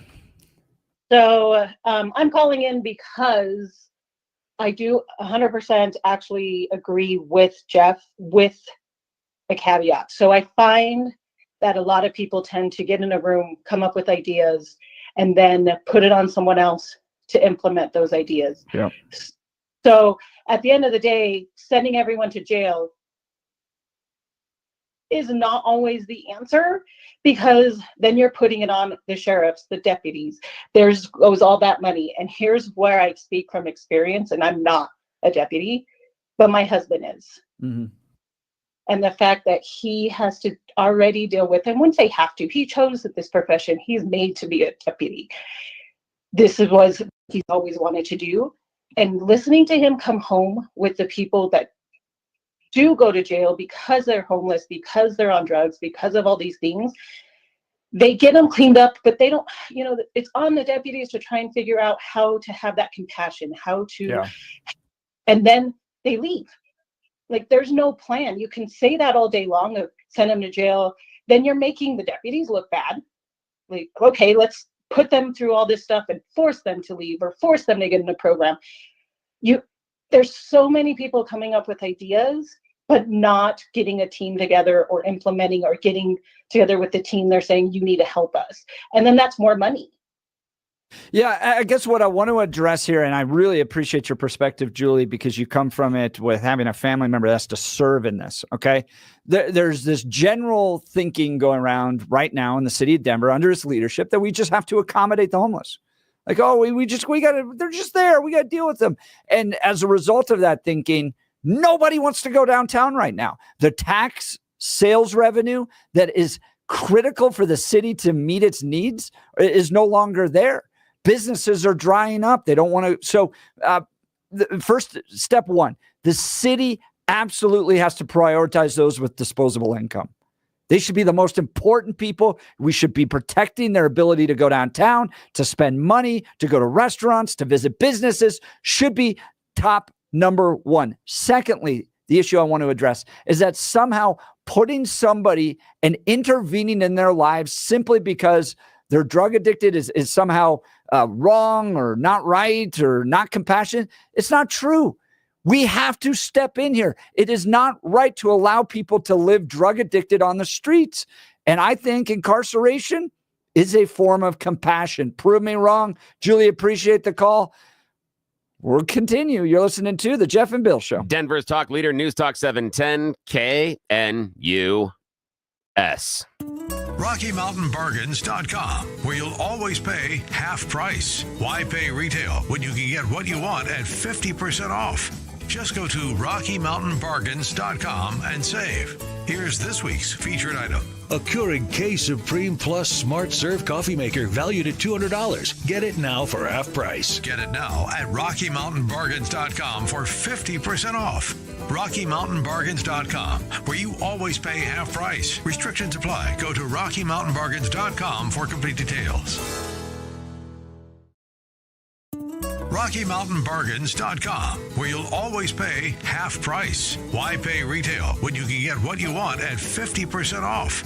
Just go to RockyMountainBargains.com and save. Here's this week's featured item. A Keurig K Supreme Plus Smart Serve Coffee Maker valued at $200. Get it now for half price. Get it now at RockyMountainBargains.com for 50% off. RockyMountainBargains.com, where you always pay half price. Restrictions apply. Go to RockyMountainBargains.com for complete details.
We just bounce around on all the music. Now we're into the 70s. All right. Yes. Good morning, Denver, Colorado. It's 9 a.m. on this Friday, November 22nd. You've tuned into the Jeff and Bill Show, News Talk 710 KNUS. I'm your co-host, Jeff Hunt, along with Bill Thorpe, bringing you the freshest insights, hottest takes from the right, left, and center. Congratulations. You woke up in the greatest country in history. We're off and running. It's Friday. Next week's Thanksgiving. You've made it.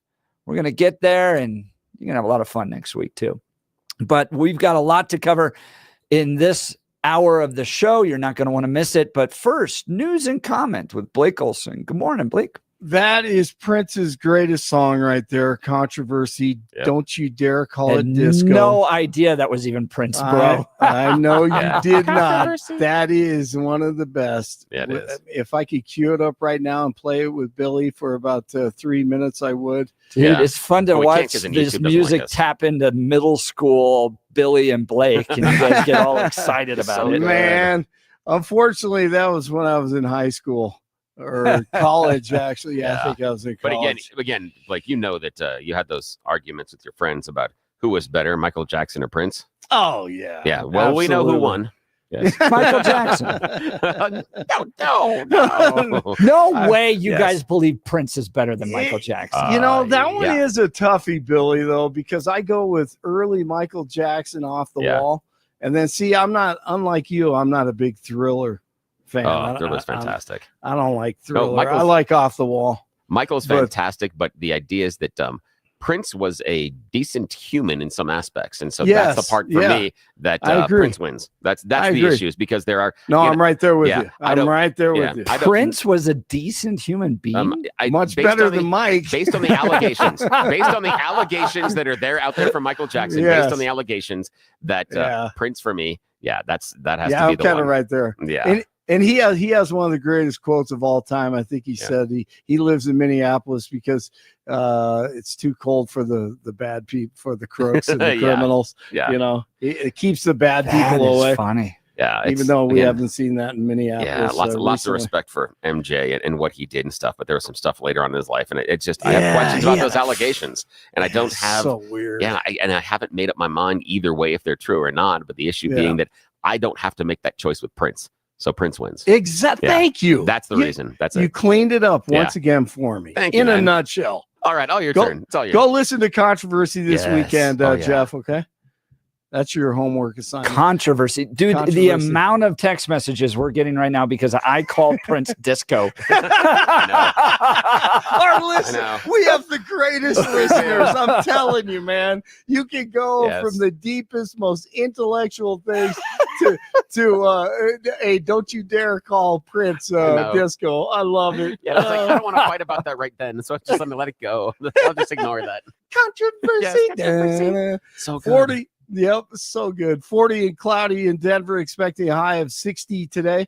The 7-10 5-day forecast coming up. Our top story, the first opinion of the Supreme Court's term, will be released this morning. The High Court heard 9 cases in October, including arguments over federal court jurisdiction, so-called ghost guns, and the Oklahoma death penalty. And a few minutes ago, the Supremes tossed Facebook's appeal in a securities lawsuit against the social media giant, indicating the court shouldn't have taken up the case. Facebook will have to face a class action lawsuit. Former Florida Attorney General Pam Bondi is President-elect Trump's new pick for Attorney General. This comes after Matt Gaetz withdrew his nomination for the position in Trump's cabinet. She helped expose the weaponization of the justice system early last summer. This is just one big press conference trying to smear Donald Trump, trying to hurt Donald Trump. The gag order is completely illegal. The rights, again, go to the defendant. They're letting Michael Cohen out there do these ridiculous TikTok videos, screaming and yelling, yet Donald Trump can't defend himself. Yes, so this entire case has just been one big press conference trying to smear Donald Trump, but it's failed miserably. Lefty poli-scientist Jason Johnston. Pam Bondi is exactly what I was saying in the last segment that we should all fear because she's competent. We may not agree with her ideologically, but she actually knows how to do this job. So if anyone on the Democratic side or anyone who cared about liberty or justice was thinking, well, maybe Matt Gaetz will screw this up and that'll give us some time. No, Pam Bondi knows what she's doing. She knows what she's doing about immigration. Remember, Florida is one of those states that's been very aggressive about migrants and deportation and moving people to different states and everything else like that. President Biden is calling the ICC arrest warrant for Israeli Prime Minister Netanyahu outrageous.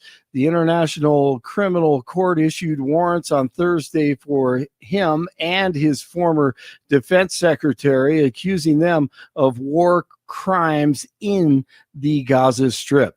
Alabama inmate Corey Dale Grayson is dead, the third inmate to be executed with nitrogen gas in the U.S. Grayson was executed Thursday for the brutal 1994 murder of Vicki Lynn DeBlue, who was hitchhiking on her way to see her mother in Louisiana. Almost 3 decades after his daughter was murdered, John Benet Ramsey's father is still hopeful her killer will be caught. John Ramsey, now 80, on the Today Show. I believe it can be solved if the police accept help from outside their system. Today, finding the killer is not going to change my life. I've lost John Benet. It's not going to bring John Benet back. I would like to close this chapter. A new Netflix docuseries will be released next week. The trial of the Aurora dentist, James Craig, accused of killing his wife last year, is being delayed for a third time. The lawyer for Craig, Harvey Steinberg, withdrew from the case Thursday as jury selection was set to begin. He cited actions by his client that he believed were criminal or fraudulent as one of his reasons for quitting the case. Mike Boyle, the man, the great, on the show this morning. And don't forget to listen to the restaurant show this weekend here on KNUS with Mike. He'll help you get ready for Thanksgiving coming up next week. And all I would say from the heart is I hope that all of the listeners to KNUS just have a wonderful, wonderful Thanksgiving. And if there's anything I can do to help you get out and about, to find a place, just go to my website. My cell phone is there. I take myself. I'm one of these people that answers the phone. And send me a text, call me, send me an email, and I'll do whatever I can to help you enjoy your Thanksgiving. Yes, he will. All right, the NBA Cup tomorrow, tonight actually, is back in action with the Nuggets playing host to the Mavericks at 8 o'clock tonight, first tip. Let's see, college football weekend, number 16, the CU Buffs at Kansas tomorrow, 1:30 kickoff. CSU at Fresno State tomorrow night. Air Force at Nevada. 12th ranked Boise State in Laramie to take on the Cowboys. And UNC at Portland State in the rain. On Sunday, the Broncos at the Raiders on Sunday afternoon. 38 in Highlands Ranch, 39 in Timnath, 40 in Denver. Jeffy and Billy continue. But if I don't have that cranberries that go as they fall out of the can, it's not Thanksgiving. I cannot stand yams. That yams with the stupid marshmallow stuff on top is I'm with you, ridiculously Bill. stupid. Yeah, I hate it. And for some reason, I have done a very, very poor job parenting because most of my kids like it. Oh man, I'm one of your kids then. I hot takes on the Jeff and Bill show. I didn't say that, but yeah, hot takes, man. Marshmallows on sweet potatoes, yams. They're great. Love it. Stupid. I'm Man, sorry. If you bake have it to put, 3 times. If you have to put marshmallows on top of anything to make it edible, it's not food. No, Good it's point. just, Good are you point. kidding me? You put marshmallows on ice cream? Billy, we can't even agree on this. Yeah, but how do you put marshmallows on ice cream? It's cold. The marshmallows get hard. You eat them. They're a topping. They're great. Now, here's the one thing. Here's the one thing you can't have at Thanksgiving. What? And anything related, anything seafood related should not be at a Thanksgiving dinner. Oh man, I agree with you on that. I agree. My wife hates when I Oysters, say that. salmon. No, none of that No. stuff. Hey, let me. And then in I got Alabama, something. where I went to college at Troy. Oh my goodness, chitlins. Have you ever smelled Oh those? yeah. Oh. No. Okay. Now here's the thing. So we're talking That's Thanksgiving the stuff. worst. There is That'll something. ruin It Thanksgiving. is. The chitlins will ruin it. That smell is. Here's the thing. Since Jeff brought up the whole idea of seafood, I didn't talk about this earlier because there are some weird things that happen in my family. Now, my father's passed away. He's no longer with us, so we don't make this anymore. But every year since I was a kid, on Thanksgiving, there were always 2 bowls of stuffing. There was one large bowl that was full of stuffing. And then there was the smaller bowl that was for my father. What did that have? Because in his stuffing, and he loved it, in his stuffing, it would have both the regular stuffing, diced onions, and oysters. Oh. Yes, it Really? tastes. Yes, it tastes just as awful as it sounds. It is atrocious, Dude. I would love to hear from our listeners hideous. because that we all have family members that have to have their meals just very unique, and they get the tiny little bowl because they will have to have their oysters in their stuffing. Oh, yeah, it is awful. What? Wow, It he is had rare horrible. taste, didn't he? Yes, he did. And I just had a friend of mine yesterday was on the other job that I do. We're on a call and we're talking Thanksgiving stuff. And she's talking about the green Jello with the fruit in it and the cottage cheese on it. What I'm is that all about? I don't know. And the problem is she talked about it. And even right then, it gave me the shivers like right down my spine because grandma used to make that. And I had to eat it because grandma made it. And you're like, We're all going back Awful. to So bad. Chevy Chase and Yes. National Lampoon's Christmas Vacation Yes, and we just are. random meals that, that your family Yes. members Oh, bring man. over. You're absolutely right. Can't Absolutely wait. right. It's the greatest week, though. I love it. I love Thanksgiving more than anything. No doubt. All right, you guys have a great weekend. Blake Olson. I was going to play something for Billy. No. Darn. News Talk 710 KNUS. Very mild, nice November weather for Denver. Upper 50s to the middle 60s today and tomorrow. Increasingly cloudy, 50s Sunday. Through midday Sunday, dry. Overnight Sunday into Monday morning could bring some snow showers. Cooler Monday, snow chances return. Late Tuesday into Wednesday and colder by midweek. Weather sponsored by Colorado's Best Roofing, reminding you to protect your home from the harsh Colorado weather and schedule your free no-obligation roof inspection today at roofingcolorado.com. That's roofingcolorado.com. I'm meteorologist Dante in the 710 KNUS Weather Center.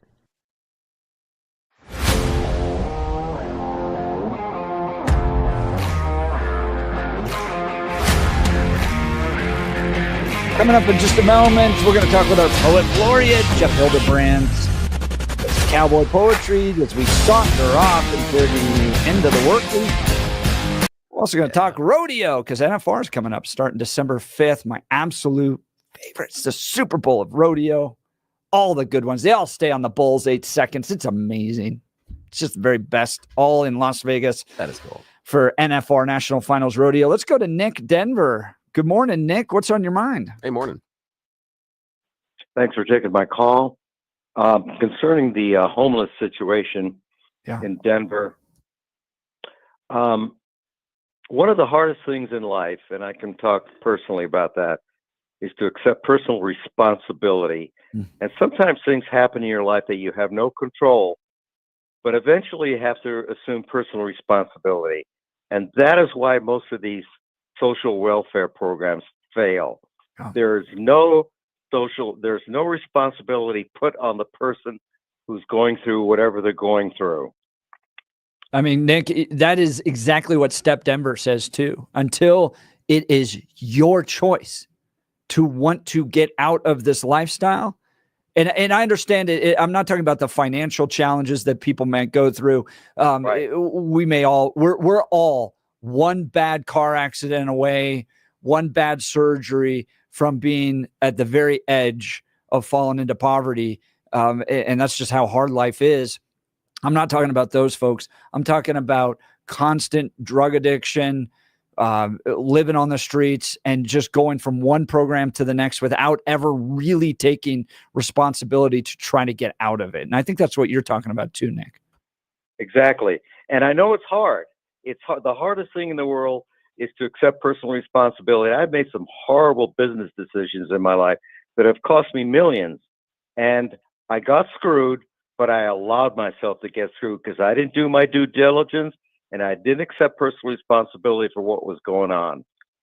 So at the end of the day, I was responsible for getting myself in that kind of situation. And that is what's wrong with most welfare programs and why communism cannot work. Because in a communistic system, take a look at Russia, biggest country in the world. They have more natural resources than any country in the world, and they're an economic basket case. And little Switzerland, that has no natural resources, somehow they thrive. Why is that? Because they've accepted personal responsibility for their situation and they've done something with it. Gosh, Nick, you're exactly right. Appreciate the call. By the way, Nick, what are you doing next week for Thanksgiving? I'm going to have oysters put in my stuffing. Your call's breaking up. I don't know what's going on. You must be going through a tunnel or something there, Nick. I'm just to piss everybody off. No. That is the best. Hey, Nick, and remember this. I understand your idea about personal responsibility, and you like this one. Friend of the show and Denver radio legend, Peter Boyles, tells the story of his brother getting picked up for getting some sort of a fight, a scrap. So brother's in jail. Calls dad and says, hi, Pops. I'm sorry, man. Can you come down here and can you bail me out? I'm here in jail. They're going to hold me overnight. And dad says, what'd you do to get in there? He goes, I got in a fight. Dad looks at the phone and says, you fought your way in, fought your way out. I'll see you tomorrow. And hangs up. Yeah. Have a great one, Nick, man. That was a great call. Have a happy Thanksgiving, Nick. Text message here, 8422. We always had oyster stuffing growing up. I loved it. My wife and I tried to carry on the traditions for a few years, but our kids hated it so much we don't have it anymore. Great memories, though, Bill. I love your kids. I love your kids a lot. I have questions about you. I'm kidding. Speaking of kids out there, do you know a high school student passionate about engaging in cultural and political issues? The knowledge and skills needed to impact the world through civic engagement is an ever-increasing need in today's society. Colorado Christian University is at the forefront of meeting this crucial need, equipping the next generation of competent, convictional Christian leadership in American politics. CCU's degree program in politics with an emphasis in public policy prepares students for the complex challenges of modern politics with an unapologetically Christian and foundationally conservative worldview. In this distinctive program, students learn how to impact public policy and advance Christian conservative ideas. Colorado Christian University also houses the Centennial Institute, a think tank committed to mobilizing ideas on faith, family, and freedom to strengthen America's future. CCU's mission to produce graduates who impact the world with grace and truth applies in no greater measure than to our politics and public policy program. Apply today at ccu.edu/apply. That's ccu.edu/apply. Up next, Jeff Hildebrandt, KNUS Poet Laureate, going to share a little cowboy poetry with us as we saunter off into the weekend before Thanksgiving. You're listening to The Jeff and Bill Show. Denver's talk leader, News Talk 710, KNUS. Better not brought any oysters. At this hour, I'm Christina Wyo in Dallas, and here are your top stories. The Biden-Harris administration. RockyMountainBargains.com, where you'll always pay half price. Why pay retail when you can get what you want at 50% off? Just go to RockyMountainBargains.com and save. Here's this week's featured item. A Keurig K Supreme Plus Smart Serve coffee maker valued at $200. Get it now for half price. Get it now at RockyMountainBargains.com for 50% off. RockyMountainBargains.com, where you always pay half price. Restrictions apply. Go to RockyMountainBargains.com for complete details. Rocky Mountain Bargains. At this hour, I'm Christina Wyo in Dallas, and here are your top stories. The Biden-Harris administration making a controversial move with the launch of an ICE portal app in New York City. The app essentially allows migrants to skip in-person meetings with ICE officials by using the digital platform. Many are now saying the new policy poses major security threats and may even violate the law. Officials say the app that will launch in early December is glitchy and unreliable, so it will be easy for migrants to disappear into the country. And that's not all. The Biden-Harris administration is rushing to push through other changes like giving migrants the right to challenge electronic monitoring and demanding to be terminated from the program along with a dozen other policy changes. Border officials say Biden is actively obstructing the transition of power, and his moves could tie Trump's deportation plan up in the court system for years. Russian President Vladimir Putin says Moscow has tested a new hypersonic missile in a strike on Ukraine, and that it could use the weapon against countries that have allowed Kyiv to use their missiles to strike Russia. Putin saying that the Russian strike on the central Ukrainian city of Dnipro came in response to Ukrainian strikes on Russian territory this week. Putin declared that Russia will issue advance warnings if it launches more strikes with such missiles against Ukraine to allow civilians to evacuate to safety. That's what you need to know at this hour. In Dallas, Christina Wild, Salem News Channel.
Welcome back to the Jeff and Bill Show on this very special Friday edition before Thanksgiving week. People are starting to travel, get out there. The kids are wrapping up school, and we're having a ton of fun here. One of the things that may not be fun, and you may be dealing with this problem, we've got the solution for you, is a roofing issue, right? Look, in Colorado, we've got it all. Hail, snow, heavy winds, you name it, we've got it. That's why you need a roofing company you can trust, and that's Colorado's Best Roofing. These aren't the type of guys that just follow storms around. going, hey, let us work. Get your roof fixed. No, this is not about quantity. It's about quality. Okay. They're local, family owned, and they've served the Denver area for over 12 years. They understand our unique climate, know how to build a roof that lasts. So whether you need a repair just after a storm or a whole new roof, Colorado's Best Roofing has got you covered. And here's what I really love. They offer a free, no obligation inspection. They'll come out, take a look, and give you an honest assessment. No pressure, no gimmicks, just straight talk from the pros. Plus, they work with your insurance company to make sure you get the coverage you deserve. So don't wait until the next big storm hits. Give Colorado's Best Roofing a call today at 303-797-7663 or visit them at roofingcolorado.com. That's 303-797-7663 or roofingcolorado.com. Trust the best. Colorado's Best Roofing. All right, Mr. Rodeo Man. Yo, I love I say that and you just jump right. You know who I'm talking about. Yeah. Jeff Hildebrandt, our 710 KNUS Cowboy, Poet Laureate, is in studio to saunter us into the weekend. Now, Jeffrey, are you I saunter. Saunter. Yes. Yeah. Okay, write that down. I'm going to need that. Yeah, it's a little faster than a mosey. That was good, Bill. That was Thank really you. good. And we got to ask Jeff after he finishes the first poem about the very special shirt that he's wearing. There's a reference that we made earlier about hell of a bolo tie. Oh, dude, he's got a hell, and you should see the belt buckle he's got too. It's very cowboy. But he is wearing Not many people get to see my belt. No, and. Yeah, and we're going to leave that right there because there's so many things that, because of the way that I'm built, that is going to go so bad so quickly. He has a very unique Rockmont shirt on, and he'll tell us the story here in just a bit. You've got to hear the story. Yeah, this is cool. So every Friday, we like to finish the week with some cowboy poetry. What you got for us, Jeffrey? Well, you might remember Garth Brooks' hit from several years ago. It was called Rodeo. And since you're talking about rodeo a little bit, I am married to a woman who's been called a shopaholic, and it led me to write this parody. Her eyes are cold and restless. Their bank account is healed, and he'd pay twice his taxes just to change the way she feels. Her love's in California, and he knows she's going to go. It ain't no hunk she's longing for. It's a street called Rodeo. Well, it's Cartier where you just pay with plastic in this town. And you've worked real hard for the gold in the card she'll spend the next go round.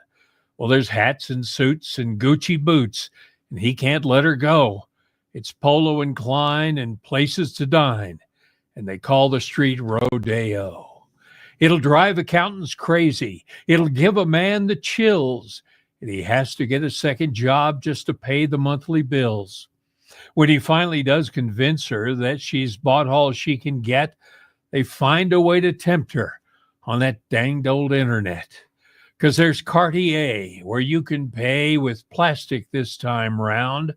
You've worked real hard for the gold in the card she spends while sitting down. And there's hats and suits and Gucci boots. Now she don't have to go. Just sit in the house with the click of the mouse. She can shop along Rodeo. That is great. That's and if you know the fantastic. song, how you track the theme of that song as well is perfect. I love that. Is good. great. That's fantastic. That's kind And of catty. how did your wife feel about that? Perfect is kind of catty. Yeah, right. We'll move on. Let's not bring her any more into the conversation. No, but speaking of the conversation, now there's a rodeo tie-in to the shirt that Jeff Hildebrandt, and it is a Rockmont shirt. Are you wearing a Rockmont? I am wearing a Rockmont That, shirt. I don't he see the is. designs that normally come with a Rockmont Well, shirt. it's old.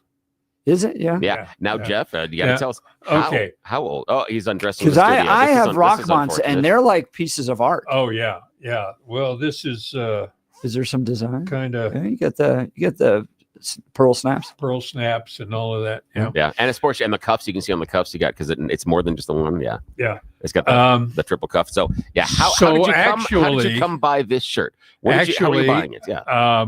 I was doing some stuff out in L.A. with Jim Garner, actor Jim Garner, and we were talking about Western movies to promote the 100th anniversary of the Western movie. And so he was coming out and he said, everything I've got to wear is kind of old. Of course, I'll get you a shirt, Jim. Okay. So I bought him this shirt from Rockmount and took it out. And he wore this on the pieces that we did, the interviews that we did, and segments introducing various movies that we ran. And when the shoot was over, he took it off and gave it back to me. So fantastic. So that's James Garner's shirt. James Garner. I will admit it has been washed. Yes. Maybe when you said Jim Garner, I didn't get it. James Garner. James Garner. Yeah. It's James Garner's shirt. And you haven't washed it? Oh, no, we washed it. We washed it. Well, that makes it awkward that I rubbed up against it earlier. That's really weird. Yeah, that is such a cool story that after James Garner did it, he's like, here, give the shirt back. Yeah. Of course, you hang on to that shirt. So I don't want to go down on a big tangent now, but the series Yellowstone is now going without Kevin Costner. Yeah. And it is very flat compared to what it used to be. 100%. My wife and I were watching it just going, there's no depth. There's no character development that, Kevin Costner can just walk into a room. Yeah. And the show completely changes. And without him, those leading men, man, I'll tell you. Yeah. All right, Jeffrey. I wouldn't know. Like, nobody asked me to be a leading man either. I've been a background player all my life. All right, you ready for? We're ready for another one. Another rodeo-related poem. He can throw a rope in a figure eight, but he just can't seem to stand up straight. What isn't broke is bruised or hurt from spending time down in the dirt while Brahmas did their victory dance all up his spine and down his pants. But he tapes his broken bones real tight so he can ride tomorrow night. 'Cause way down deep inside, he prays to get just one more ride. He's a rodeo and cowboy. He's an old bull riding fool. And it's taught him lots of lessons that he never learned in school, like being tough and being true. Get up when you're knocked down, and the inner strength to cowboy up when no one is around. Each weekend, he's on the go, hitting every rodeo.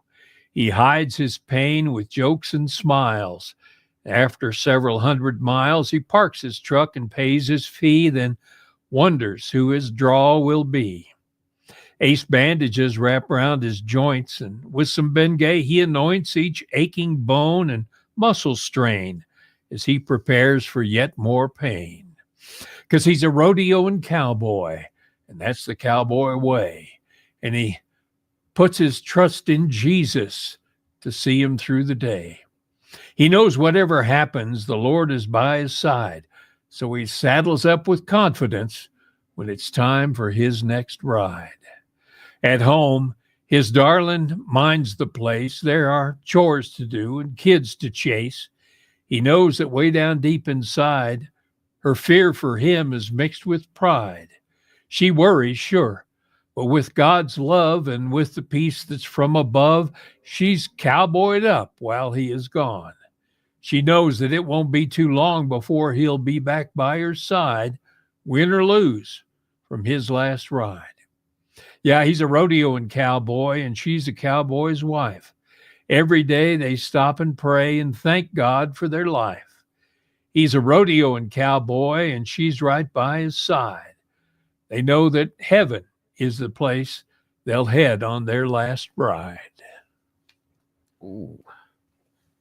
God. There's a way you just tie these things up in the bow, just hit at the end. I know they do. Dude, I am man. going to clip that. I'm going to overlay it with rodeo videos, and that'll be coming out on my Instagram account because I love that, man. I did a whole documentary on rodeo. Jeez. And it's just it's such a unique sport, and you captured it very well there. I was out at the NFR. It's been years ago. There was something else going on out there at the same time. Yep.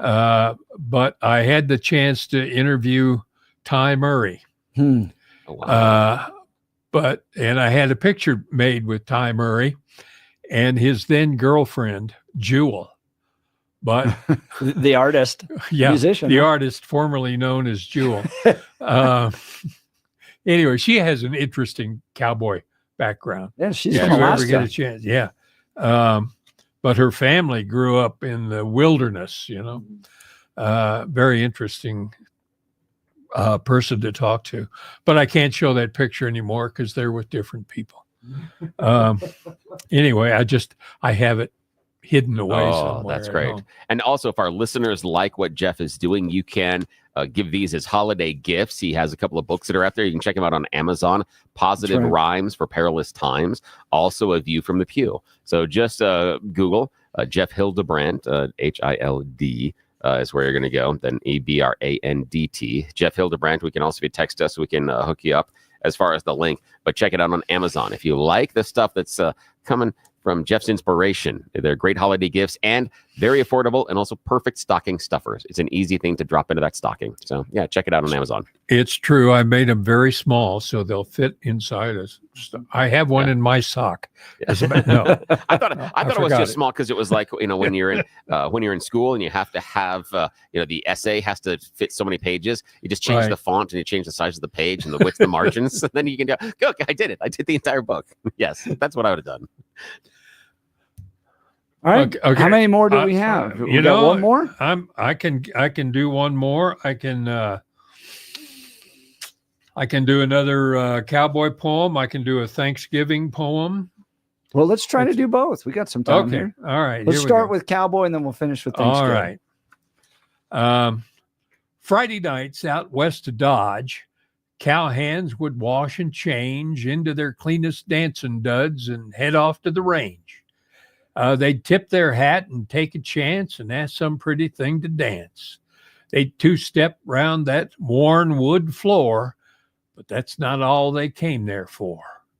When the music stopped, the time had come to pick the door prize winners. The first name drawn was Rusty Gaetz, and he got 2 steak dinners. And when the final name was drawn, Ben Dover's hopes were crushed. Instead of dinner or a trip, he won a toilet brush. Next Friday, Rusty Gaetz detailed his sizzling sirloin meal. Then all the ears turned to hear from Ben, who recounted his ordeal. He said the toilet brush worked fine as a scrubber and a scraper, but Ben said if they didn't mind, he'd switch back to toilet paper. Rusty Gaetz. No relation. Well, as a matter of fact, third cousin twice removed from another Gaetz that's in the news. I've been told. I don't know that for real.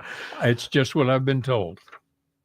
All right. So as we approach Thanksgiving, you got a Thanksgiving one. I do. Now, remember how it used to be Thanksgiving with the family? Turkey, dressing, maybe ham, vegetables and candied yams, mashed potatoes, homemade pie. You'd get a little misty-eyed when remembering your family prayer of thanks for all who'd gathered there. Remember how it used to be? Now look around at what you see, those without great memories. They may feel that their life's a mess and no way feel that they've been blessed, but they know caring when they see it. They know love and you can be it. So get outside your comfort zone. Help those who feel they're all alone. When you smile and hear their story, they'll see in you God's grace and glory. If you give hope and lend a hand, it can point them to God's promised land. Thanksgiving's more than friends and food. For Christians, it's our attitude, an inward knowledge from above that God wants us to share his love. For what you have and how you're living, you can show your thanks by giving. Great reminder to get ready. Reminder. Now, what do you do for Thanksgiving? What's the family traditions there? Eat. Yeah. Now we have my wife's sister and her family are in town, So for the past 31 years we've been here, we've had Thanksgiving mixed as family. Yeah. With adults and kids. And a few years back, my wife and her sister decided it would be a good idea to let our adult children deal with all of the mess. Yeah. So we gave preparation. away all the plates and Nice. silverware, and they share Thanksgiving, Christmas dinners. And so we get, I think this year it's going to be only about 20 people gather together. When you gave us that poem, I went nostalgic in my own mind and to the times when I was a kid. And then I was thinking about how many of those that are older now have moved on to glory. Right. They've moved on now. New people that we're moving on to. We're moving on. You kind of feel like you're on a little train. And now there's younger people that you pass those traditions on. That's right. Yeah. And then eventually I'll move on to glory. They'll move on. There'll be newer people that come up. Yeah. And our grandkids are old enough that they see and realize all the work that's gone into it and can appreciate it. And they appreciate the fact that all the families get together and, it's all kinds of different conversations. Yeah. But it's special. Yeah. Very special. Well, speaking of special, if you ever find yourself in a car accident or injury case, the right person to call, the special person to call is Dan Caplis and Dan Caplis Law. I've known Dan for well over a decade. This guy is pro-life, pro-family, pro-America. He's right there with us on the values. That matters. Because you got to be able to trust your attorney. You don't want to hire somebody you just saw their picture go by on a bus billboard. Hire somebody that you know shares your values. Well, that's nice. You really also need a winner in the courtroom. And listen to this. Dan Caplis is believed to be the only lawyer in Colorado history to win 5 straight multi-million-dollar verdicts in Colorado crash cases. It gets better. Dan is also believed to have won the largest truck crash verdict in Colorado history. Dan Caplis Law is so trusted that they're the official law firm partner of the Denver Nuggets and the Colorado Avalanche. Dan Caplis Law is a serious firm for serious cases. Dan accepts righteous injury cases on a percentage fee basis so that he can represent good people from all walks of life without regard to ability to pay. So if you need Dan's help, give him a call. 303-770-5551. That's 303-770-5551 or hit dancaplisLaw.com. That's Dan, CAPLIS law.com. We'll continue with the Jeff and Bill Show and Jeff Hildebrandt. Denver's talk leader, News Talk 710, KNUS.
Welcome back to the Jeff and Bill Show. We've had so much to cover today. Matt Gaetz out, Pam Bondi in. Most of the response from our listeners that this was a good thing. People seem to really like, both on the right and independent, going, yeah, this is a good thing. And a theory about, did they float Matt just to get him out of office, to remove the thorn from the paw? Was this a 4D chess move by the Trump administration? Interesting thought. Yeah, lots of great conversations. Appreciate it. Jeff Hildebrandt's rounding it out with us here in studio. And he mentioned that Wicked is out in studio. That's right. That is not a movie I plan on seeing. No. Go ahead. All right. This is for all of you who are going to enjoy a Wicked weekend. From everything I see and hear on all the network news, today begins a trip through time and a search for ruby shoes, the ones once worn by Dorothy in her touching trip to Oz, which is somewhere over the rainbow. And we all know that because this movie's been adapted from a well-known Broadway show. And if it gets high marks from fans, I guess that we all know Hollywood will come again with a brand new PG gift. Maybe Alice in Wonderland, starring who else? Taylor Swift. And eventually, I know we'll see, and this just thrills my heart, they'll be remaking Rhyme Time, and Travis Kelce plays my part. We can always hope, my friend. We can always hope. That would be fun. Oh, that'd be fun. I actually think they would be good in those roles. And I'm not fans of them, but I think they would be fun. That'd be fun to see. Oh yeah, that would be really fun to see. I don't know Wicked. What is the storyline behind Wicked? Okay. Wicked, is Prince involved? How about disco music? No.